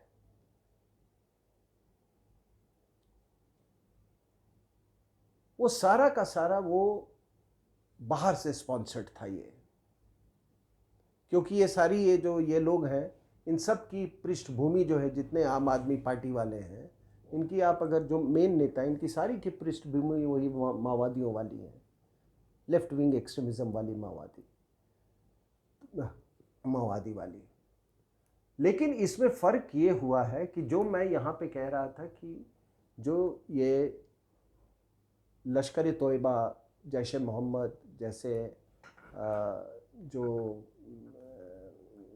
संगठन है, जस्ट 1 मिनट स्टॉप, जैसा कि मैंने ये जो 2010 वाला जो नक्शा जो है, इसमें अगर आप देखेंगे तो मैंने कहा था कि ये जिहादी जो था, जिहादिज़म ये लोकलाइज था कश्मीर तक, ग्लोबल जिहाद इतना असर नहीं डाला था। यही लोग जो ये लश्कर तोयबा, जैश ए मोहम्मद, ये लोग थे, ये कश्मीर में भी हावी थे।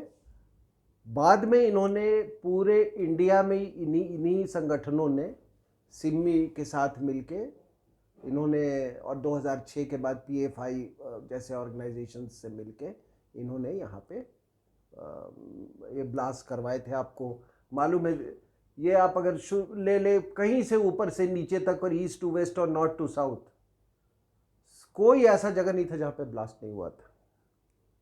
बेंगलुरु, हैदराबाद, आगरा, जयपुर में बहुत भारी ब्लास्ट, दिल्ली, गांधीनगर, कोई ऐसा जगह, बनारस, अयोध्या, ठीक है, पूना, मुंबई है। तो ये वो एक दौर था 2004 से 2008 तक, ठीक है। 2008 के बाद इनकी जब अच्छी पैठ बन गई, हमारे कुछ पॉलिटिकल पार्टीज़ की सरहद के उस पार के दहशतगर्दी संगठनों से, जैसे लश्कर तोयबा से, तो उसके बाद उसके साथ मिलके इन्होंने ये 26 से 11 करवाया, ठीक है। इसमें दाऊद गैंग का भी बहुत बड़ा हाथ था। ये 26 से 11 में पॉलिटिशियंस, दाऊद गैंग, बॉलीवुड,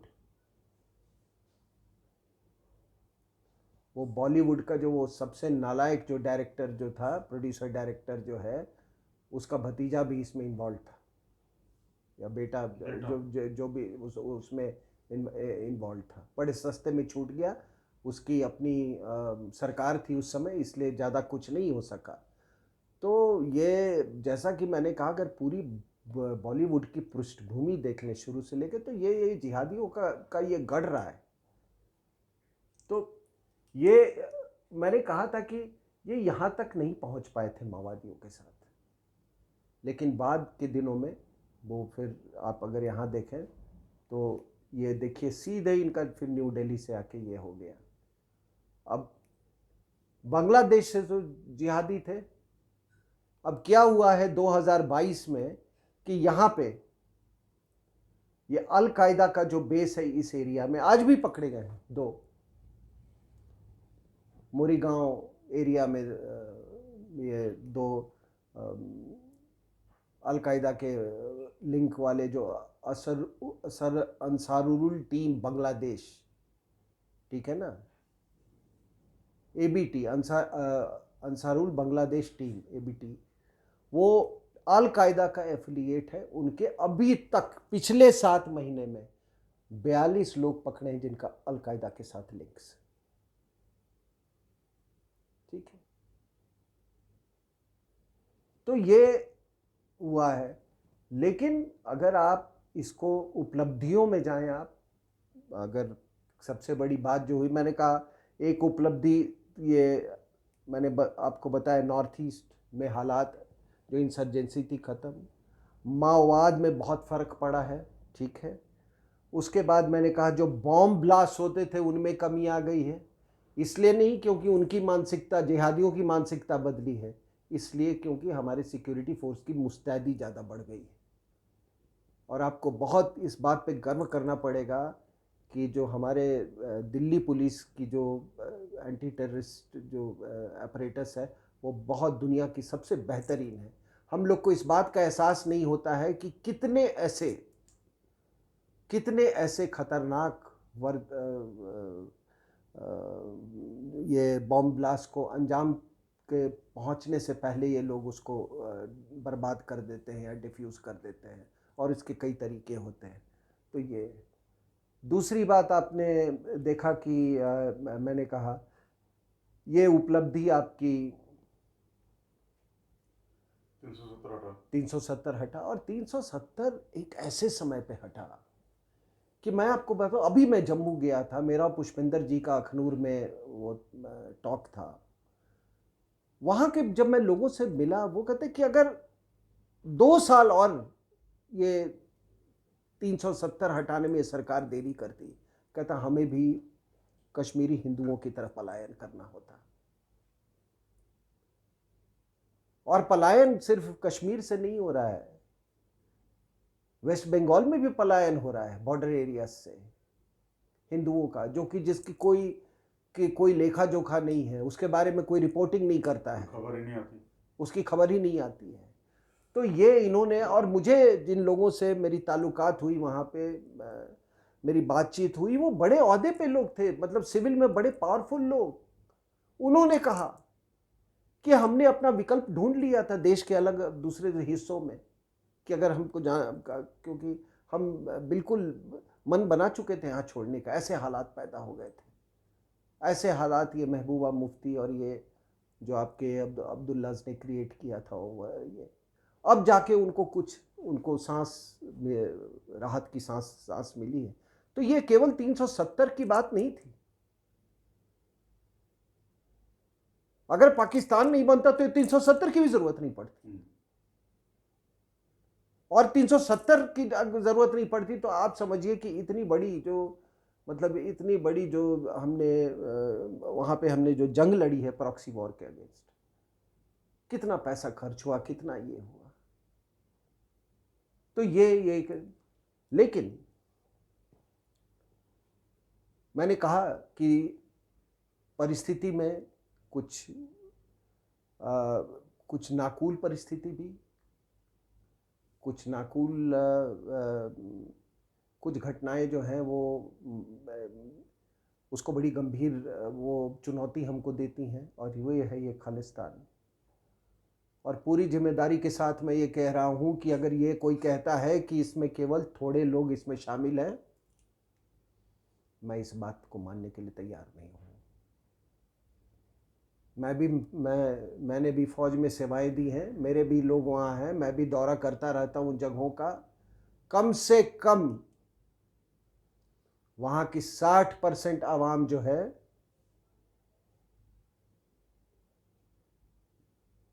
और आवाम की जब मैं बात कर रहा हूँ तो आप मालूम है किस आवाम की मैं बात कर रहा हूँ, वो खालिस्तान उनका बिल्कुल जो है उनका ब्रेन वॉश हो गया और बिल्कुल वो जिहादी तरीके पे चले गए।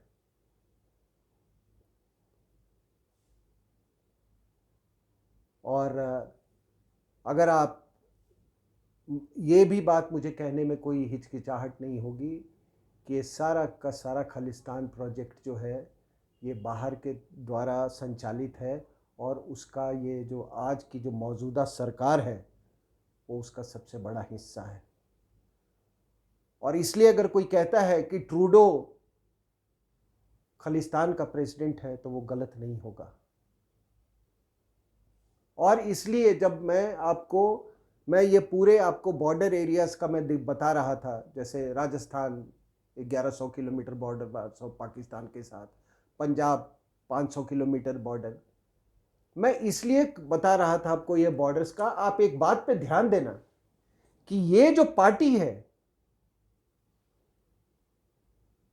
पार्टी जिसकी मैं चर्चा कर रहा हूं, ये पार्टी ये हमेशा बॉर्डर स्टेट्स को क्यों कब्जा करना चाहती है?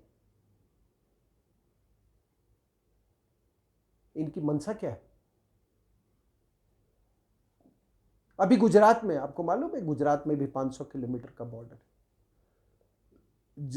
आज से नहीं, शुरू से जी जान लगाए हुए।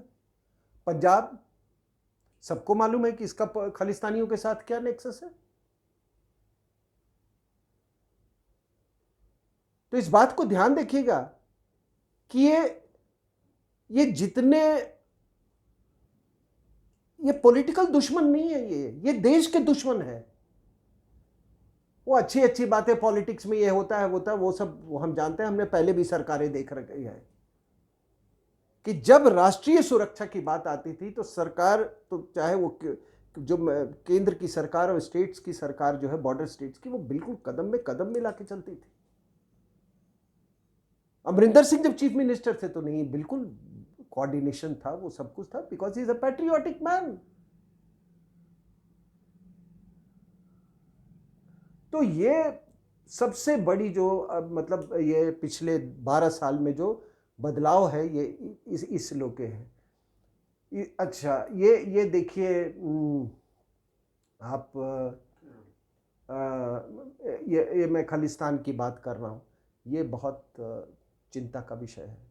एक बॉर्डर स्टेट है, और बॉर्डर स्टेट में यहाँ तक बात है, अब ये मैं बाद में इसको बोलना चाहता था, लेकिन अभी मैं इसी जंक्चर पे मैं ये बात लाना चाहूँगा कि प्रधानमंत्री दौरा करते हैं, फिरोजपुर का रूट बदल दिया जाता है, बाकी सारी डिटेल्स आपको मालूम है। वो ब्रिज पे जाते हैं, और अगर उन्होंने सूझबूझ से काम नहीं लिया होता तो उनकी पूरी प्लानिंग थी उनकी हत्या करने की, मुझे इस बात का कोई शक नहीं है। वो ब्रिज जो था वो आर्टिलरी रेंज पे में था, और मेरी किसी से बहस हुई थी, मैंने प्रूव कर दिया था कि किस तरीके से ये आर्टिलरी रेंज में था।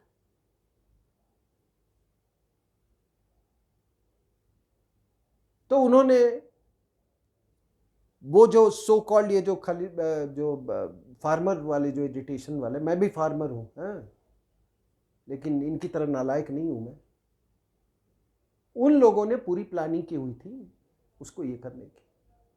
अब सबसे बड़ा सवाल यहां पे आता है, और मोदी साहब ने जाते समय बोला एयरपोर्ट पे कि अपने मुख्यमंत्री को बोल देना कि मैं यहां से जिंदा वापस जा रहा हूं। एक देश का प्रधानमंत्री इतनी बड़ी बात बोल दे, और फिर ये बात जुडिशरी में जाती है। गृह मंत्रालय कहता है कि हम इसकी जांच करेंगे, और हम जांच करके हम इसका पूरा हम तथ्य तक जाएंगे। सुप्रीम कोर्ट कहती है कि नहीं, हम इस पे एक इंक्वायरी कमेटी बनाएंगे। एक सुप्रीम कोर्ट जज को उन्होंने नियुक्त कर दिया। अब बताइए साहब, ये सुप्रीम कोर्ट का काम है?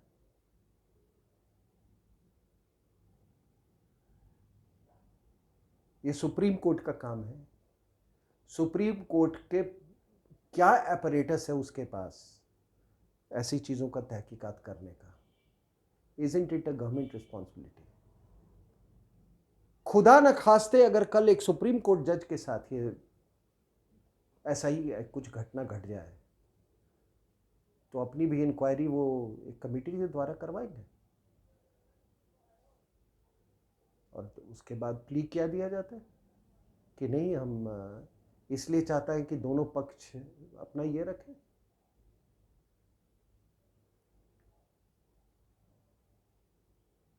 तो ये जो रवैया जो रहा है जुडिशरी का कुछ मामलों में, वो बिल्कुल सराहनीय नहीं है। और कई और चीज, नुपुर शर्मा के केस में, वो तो कोई मतलब आपका ज्ञान तो सुनने गए नहीं था वो वकील। उसने बोला कि सारे केसेस जो हैं उसको एक साथ कर दीजिए। एक सिंपल सी बात थी, आप खारिज कर देते। लेकिन आपने जो उसके बाद जो टिप्पणी की, और वो पूरा उसमें वो हो गया, उसको तो आप तो जिंदगी भर के लिए उसको टारगेट बना दिया आपने। और अगले जब ये जुबैर का मामला आया, जो कि पूरा पूरा षड्यंत्र का हिस्सा था, इंटरनेशनल कॉन्स्पिरेसी के, उससे किस तरह का मतलब लग रहा था जैसे वो कितना बड़ा आदमी हो, जैसे जुडिशरी का दामाद हो वो। तो ये जो मैं कह रहा हूं ना, ये जुडिशियल इन्फिल्ट्रेशन क्या है साहब? एक नेशनल पुलिस एकेडमी के पासिंग आउट परेड में अपने भाषण में national security adviser Ajit Doval साहब ने एक बात कही, और उन्होंने 4th जनरेशन वॉर की बात की। उन्होंने कहा कि आजकल वॉर्स बहुत कॉस्टली हो गए हैं, और जिस वॉर की हम और आप कल्पना करते हैं, उससे आप ये भी नहीं अंदाजा लगा, मतलब आप ये भी नहीं कह सकते कि उससे आपको नतीजा हासिल होगा या नहीं हासिल होगा, और हासिल होगा भी तो किस तरह का नतीजा हासिल होगा। जैसे मैंने आपको वियतनाम वॉर का मैंने आपको एग्जाम्पल दिया। हमारे मायने में 15 साल कम्युनिज्म को उसमें रोक के रखा उसने, बुल वॉक अगेंस्ट कम्युनिज्म। तो कहते कि नतीजा नहीं, Wars have become very costly. उस वो लड़ाइयां जिसकी कल्पना हम और आप करते हैं, आजकल सबसे आसान है कि आप सिविल सोसाइटी में इन्फिल्ट्रेट कर जाओ। अब सिविल सोसाइटी में 3-4 ऑर्गन है, और इंटेलिजेंस में होने के कारण मैं इतना कहता हूं कि किसी भी ऑर्गन में ऐसा दुनिया का कोई देश नहीं है जो कि किसी न किसी और मतलब ये तीनों ऑर्गन में, 4 ऑर्गन में इन्फिल्ट्रेट न कर जाए।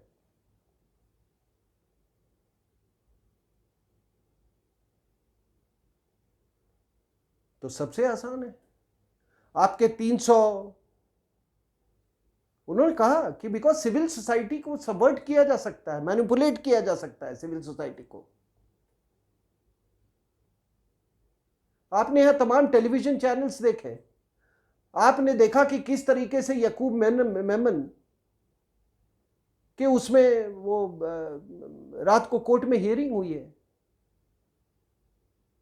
सुप्रीम कोर्ट को दरवाजा खोला गया उस दिन रात को 2 बजे। 17 agencies were working full time to avoid his hanging. ठीक है ना। तो ये रवैया जो है, अब आपने अभी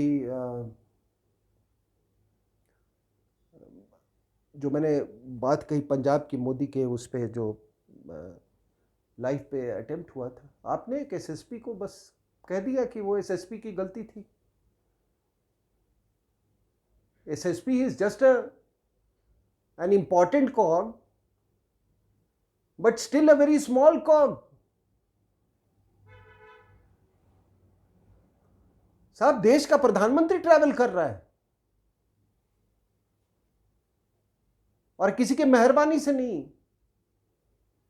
तो मैं वही कह रहा था कि सिविल सोसाइटी में इन्फिल्ट्रेट करके देश में को तोड़ना, इम्प्लोड करवाना, मतलब उसको में जहर फैलाना कितना आसान है। आपकी 300 सीट लेके आप सरकार में आ सकते हैं, लेकिन it requires only 2 or 3 people in the judiciary.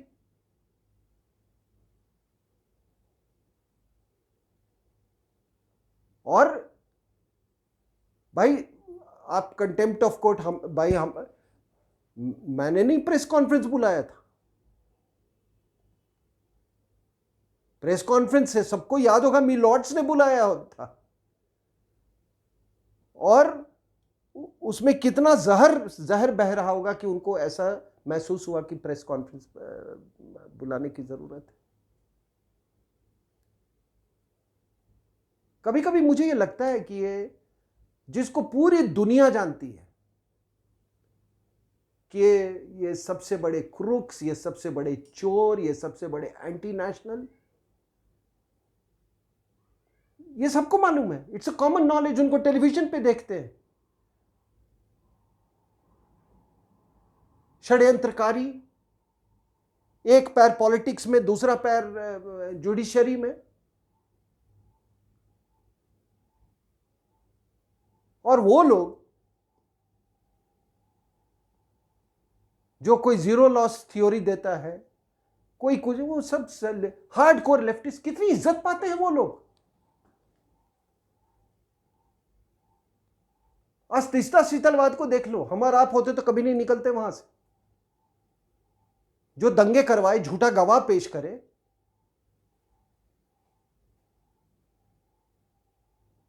So this 4th generation warfare में ये याद रखिएगा कि it is much more economical to, आप क्या है, आप हजारों हजार लाखों करोड़ रुपए ये करेंगे, कुछ करोड़ में तो आप सबवर्ट कर देंगे किसी को। लोग करते हैं, लोग सबवर्ट हो रहे हैं। अब सबवर्जन से कैसे सबवर्ट कर रहे हैं? सोनिया गांधी ने एमओयू साइन किया 2008 में कम्युनिस्ट पार्टी ऑफ चाइना के साथ। आज तक डिटेल्स किसी को नहीं मालूम है। इसको कहते हैं सबवर्जन। राहुल गांधी चुपके चुपके डोकलम क्राइसिस में मिलने जाता है, पकड़ा गया। इसको कहते हैं सिविल सोसाइटी में घुसपैठ। आज तक नहीं किसी ने बताया, ना किसी ने पूछा इस देश में क्या करने गया था। माननीय हमारे सुप्रीम कोर्ट के जजेस ने भी, उनके पास ये पूरा मुद्दा आया था, उन्होंने कुछ नहीं करने की कोशिश की। इसको कहते हैं सबवर्जन। अभी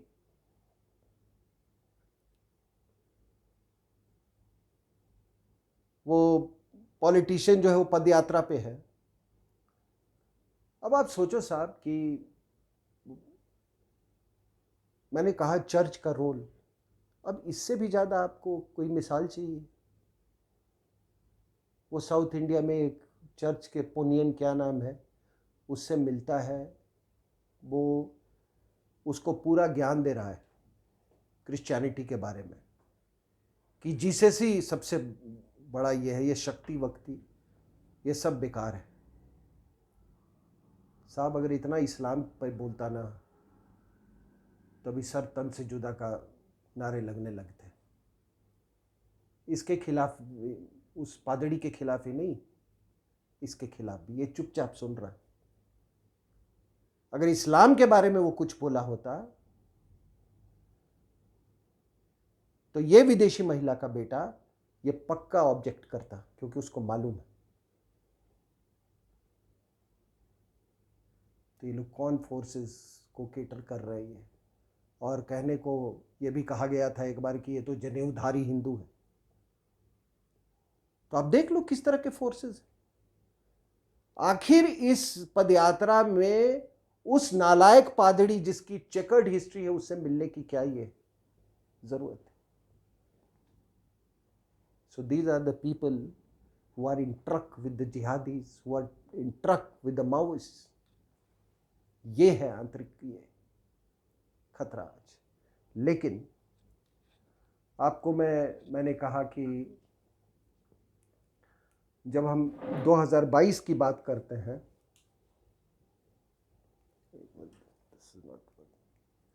जब हम 2022 की हम जब बात करते हैं तो मैंने आपको ये बताया कि एक खतरा खालिस्तान का,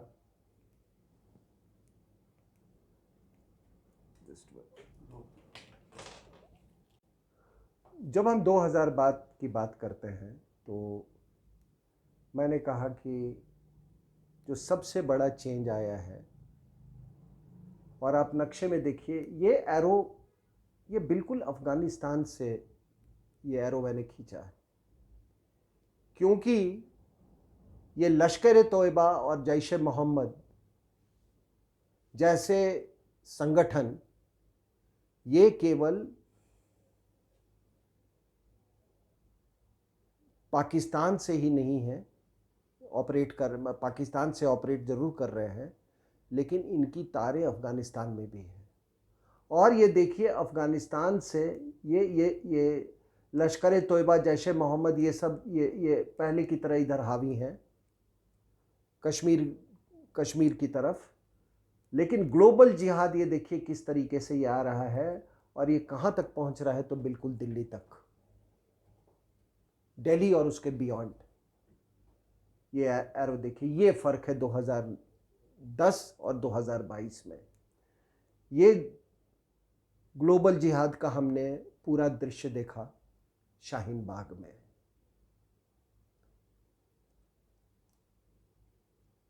जो सबसे बड़ी डेवलपमेंट हुई है, सीरियस डेवलपमेंट, जिसको हम अंग्रेजी में परनिशियस, जो कि खतरे से भी ऊपर की चीज हो, वो है ये आपका पॉपुलर फ्रंट ऑफ इंडिया, जो ये केरला में से है। आपको मालूम है कि ये पॉपुलर फ्रंट ऑफ इंडिया, और ये देखिए इस मैप में ये कहीं नहीं था उस समय 2010 के मैप में। ये अभी अभी एक छोटा सा फ्लेजलिंग मतलब ऑर्गेनाइजेशन था, उसकी हरकतें हो रही थी, लेकिन अभी उस लेवल तक उसने नहीं पहुंचा था। मतलब ये ऑर्गेनाइजेशन, ये south India popular front of India, इसे 2-3 ऑर्गेनाइजेशंस थे, जिहादी ऑर्गेनाइजेशंस साउथ में। नेशनल डेवलपमेंटल फ्रंट, एनडीएफ,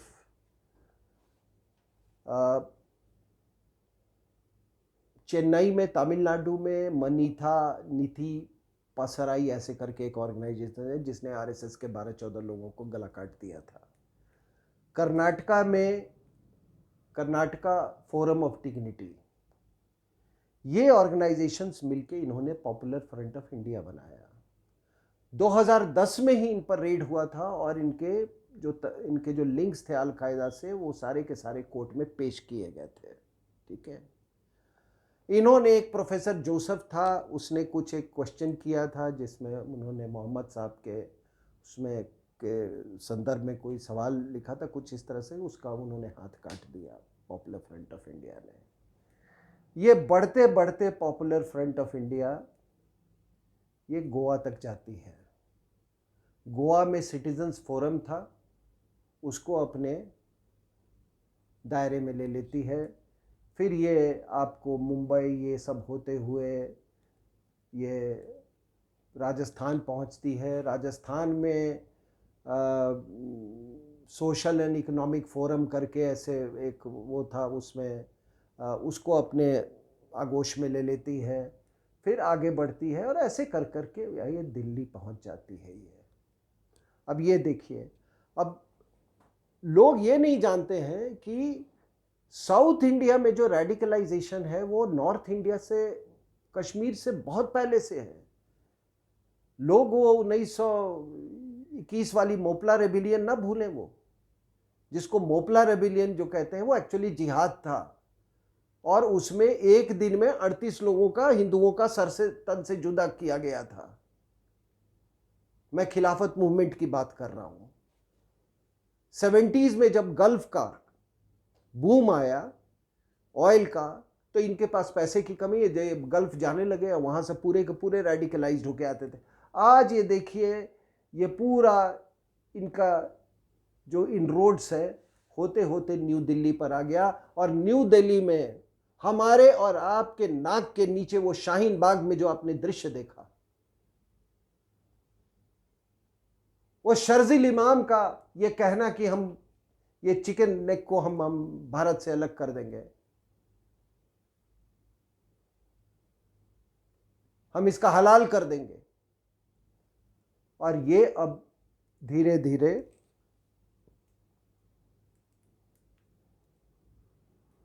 ये फैलते फैलते ये पहुंच गया है। आप देखिए,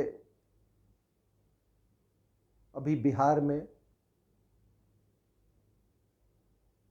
एक जगह है पटना में, फुलवाड़ी शरीफ, वहां पर रेड हुए। वो रेड में पूरे पाकिस्तान, ये पॉपुलर फ्रंट ऑफ इंडिया का जो विजन डॉक्यूमेंट है 2047 मिला, उस विजन डॉक्यूमेंट में क्या कहा गया है कि हम मेजॉरिटी में नहीं थे भारत में, हम कभी भी बहुत संख्यक नहीं थे, हम हमेशा अल्पसंख्यक में थे, फिर भी हमने इस देश पे राज किया। अगर हिंदुस्तान, और कहता है कि हिंदुस्तान के 10% मुसलमान भी अगर हमारे साथ हो जाए पॉपुलर फ्रंट ऑफ इंडिया के, तो हम पूरे देश पे कब्जा कर सकते हैं। इन कायर हिंदुओं को हम इनकी औकात दिखा सकते हैं। उस विजन डॉक्यूमेंट में 47 वो ये पूरा एक ये हो गया है। ये बढ़ते बढ़ते आप देखिए इस तरफ को भी आ गया है, और इसका गढ़ जो है ये बंगाल और असम का इलाका है। न्यू बोंगाईगांव, ये सब जो मैंने आपको, ये धुबरी, बारपेटा, ये सब इलाका इनका जो स्ट्रांग होल्ड है अलकायदा का। तो फ़र्क इसमें ये पड़ा है 2010 और इसमें, कि ये देखिए कितना बड़ा ये खतरा है। ये अगर धूमिल हुआ है रेड कॉरिडोर, तो ये जो ग्रीन कॉरिडोर, जिसको आप जो भी नाम देना चाहे, ये ग्रीन कॉरिडोर, ये एक बहुत ही खतरनाक रूप अख्तियार किया है। ये सबसे बड़ी बदलाव है। इसीलिए मैंने यहाँ पे देखिए 2 सर्कल डाले हैं, एक तो ये खालिस्तान का, और एक ये अलकायदा का जो ये है। अब सवाल होता है कि ये जो पटना की मैंने बात कही आपको, और इस इलाके में जो वर्चस्व बढ़ रहा है पॉपुलर फ्रंट ऑफ इंडिया का, ओवैसी आखिर क्यों यहाँ गया चुनाव लड़ने? वो इसी के कारण, और उसने 5 सीट जीते। तो ये नक्शे पर इसको देख लीजिए। इसीलिए ये हैदराबाद का जिहादी जाकर वहाँ पर बिहार में चुनाव लड़ता है। और एक बात और मैं आपको बता दूं कि मैंने कहा कि किस तरह से सिविल सोसाइटी और पॉलिटी में घुसपैठ किया जाता है। पिछले चुनाव में मुझे कई लोगों ने आके कहा कि तेजस्वी यादव को दुनिया के कई जगहों से फ़ोन आए कि कन्हैया के खिलाफ अपना कैंडिडेट मत खड़ा करना। आखिर दुनिया के देशों में क्या इंटरेस्ट है कन्हैया कुमार से? ठीक है। दूसरा, मैं इस बात पर बिल्कुल अडिग हूं कि जब इस तरह की सरकारें उलटफेर होती हैं मिड कोर्स में, ये समझ जाइए कि इसमें 50 to 60% बाहर की ताकतों का हाथ होता है। और बाहर की ताकतों का, कि ये बिहार का मुख्यमंत्री जाता है पाकिस्तान घूमने, उसके नेपाल, ये नेपाल बॉर्डर है बिहार का, वहां नहीं जाता है।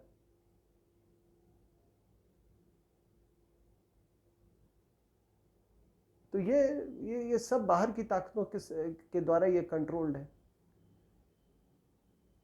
ढेर सारा पैसा आता है इलेक्शंस में, बांग्लादेश के जरिए पैसा आता है। यही ताकतों ने 2013 अक्टूबर में मोदी को मरवाने की कोशिश की थी पटना में। इन्हीं ताकतों ने अभी फिरोजपुर में भी मरवाने की कोशिश की थी। और कोई ये ना बोले, कोई ये ना कहे कि फिरोजपुर में जो हुआ वो तो प्रोटेस्टर्स थे। वो प्रोटेस्टर्स नहीं थे। हमने प्रोटेस्ट देख लिया। ये जो सो कॉल्ड प्रोटेस्टर्स हैं ना, इनके सामने एक सरदार ब्लास्फेमी के लिए दूसरे सरदार को काट रहा था। सब ये देख रहे थे। अगर ये जिहादी नहीं होते ना, तो ये अपना धरना वहीं पर समाप्त कर देते हैं। वो दृश्य मैं नहीं भूला हूँ। और ऐसी चीज़ें बहुत हो रही हैं वहाँ पर। तो ये है। कुछ और इसमें फ़र्क पड़ा है कि, हाँ, मैं कह रहा था कि ये जो इन्होंने जो बात किया इससे, जो ये पादड़ी से, अब आप बताइए साहब कि हिंदू नफरत का इससे भी बड़ा कोई वो हो सकता है? उदाहरण हो सकता है? एक नया डेवलपमेंट जो हुआ है ये ड्रोन्स का। अभी मैं जम्मू गया था, वहाँ पर लोगों ने कहा कि भारी मात्रा में ड्रोन्स यूज़ हो रहे हैं। कोशिश की जाती है उनको डिटेक्ट करने की, जो सामान जो ड्रॉप करते हैं उनको ये। लेकिन अभी जो ड्रोन्स आ रहे हैं, एक तो कुछ जाहिर सी बात है अनडिटेक्टेड भी आ जाते हैं, और दूसरी जो है वो 10 से 15 किलो का वो पेलोड्स ला रहे हैं अभी। तो इस तरीके से ये बॉर्डर फेंसिंग जो है, एक्चुअली बॉर्डर फेंसिंग का जो एक डिटरेंस था, इररेलेवेंट हो गई। इररेलेवेंट मैं नहीं कह सकता हूँ, लेकिन कम हो गई है। इन्फिल्ट्रेशन आजकल इधर से एलओसी से नहीं हो रहा है ज़्यादा, ये इधर से हो रहा है, इंटरनेशनल बॉर्डर से। एक तो टनल्स बनाते हैं, पहले क्या था कि बहुत रेकी करना तो मुश्किल होता था, अब ड्रोन से ही वो पूरा एरियल सर्वे कर लेते हैं उसका कि कहाँ से आसान है, वहाँ से ये घुस जाता है। तो ये एक ड्रोन जो है, ये वॉरफेयर का में एक नया वो आ गया है जिसका असर हम पर बहुत पड़ रहा है। और मैं पंजाब में जब मैं यंग ऑफिसर था तो उस समय ये बॉर्डर फेंसिंग नहीं था, उस समय भी मैंने हालात देखे। वो पूरा जो आपका खालिस्तान मूवमेंट हुआ है वो इसी कारण हुआ कि आना जाना इतना आसान था। आपने एक नाका चूज़ किया, वहाँ पर ढर ढर ढर ढर ढर ऑटोमेटिक ओपन किए, उसी के आड़ में लोग निकल गए। फिर ये बॉर्डर फेंसिंग आया और फिर मैंने देखा कि उससे बहुत फ़र्क पड़ गया। लेकिन अब ये ड्रोन जो है ये एक नई चुनौती है इसमें। लेकिन इन सब के बीच में जैसा मैंने कहा, कुछ अच्छी चीज़ें हो रही हैं, राष्ट्रवाद की लहर फैल रही है। जो काम पहले राजनीतिक नहीं कर सकते वो आम जनता कर रही है, और उसका एक कारण है ये जो आपके मोबाइल फ़ोन का जो रेवोल्यूशन है। मैं लोगों को कहता हूँ कि एक आम आदमी के पास जो अभी कम्युनिकेशन फैसिलिटीज़ है, 80 के दशक में 1980s में वो प्रेसिडेंट ऑफ यूनाइटेड स्टेट्स के पास भी नहीं था। ठीक है, तो वो फ़र्क आ रहा है। तो सच को नहीं रोका जा सकता। आज देखिए, आज बॉलीवुड में लोगों ने 2-2 फिल्में बाइकआउट कर दी। लोगों को इतिहास का जो विकृत रूप जो पेश किया गया था, इतिहास सुधर रहा है प्रोफेसर्स द्वारा नहीं, क्योंकि सारे ये ज़्यादातर ये लेफ्टिस्ट ने ये सारे यूनिवर्सिटीज़ में इन्होंने घुसपैठ कर लिया था। वो बदलाव आ रहा है। लेकिन मैं इस बात से बिल्कुल सहमत हूँ कि जो टारगेट है आज के वॉरफेयर का, वो एक्चुअली सिविल सोसाइटी है। आपने देखा किस तरीके से एक यूक्रेन का जो प्रेसिडेंट था उसको किस तरीके से हटा दिया गया। वो तो ड्यूली इलेक्टेड प्रेसिडेंट था थ्रू सिविल सोसाइटी। आपको याद है कि ट्रंप को किस तरीके से ही has to go into hiding because civil society ने वो करवा दिया।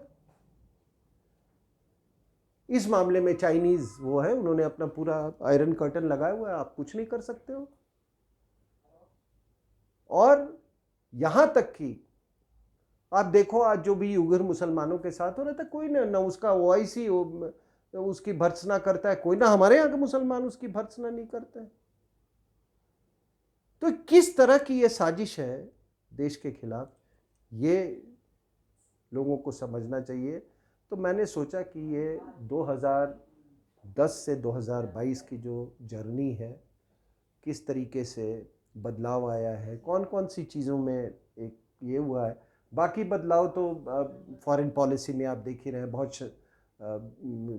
बहुत दृढ़ और मजबूत फॉरेन पॉलिसी हमने पूरे रशियन यूक्रेन कॉन्फ्लिक्ट पे वो दिखाया है। भारत की शाख इन 12 साल में ज़रूर बढ़ी है, इसको आप ये नहीं कर सकते। बट जहाँ तक थ्रेट परसेप्शन का सवाल है, तो ये कुछ खतरे थे जो कि मैंने कहा ये सबसे बड़ा खतरा मैं इसको मानता हूँ। लुक एट दिस, अगर ये धूमिल हुआ है तो ये जो ग्रीन कॉरिडोर जो है, ये जो कि ये अल-कायदा और ये पूरे इंडिया को स्ट्रैंगल कर रहा है। सिंह साहब, आपका बहुत बहुत धन्यवाद अपना बहुमूल्य समय देने के लिए और इतना विस्तार से समझाने के लिए। इसको बहुत बहुत धन्यवाद।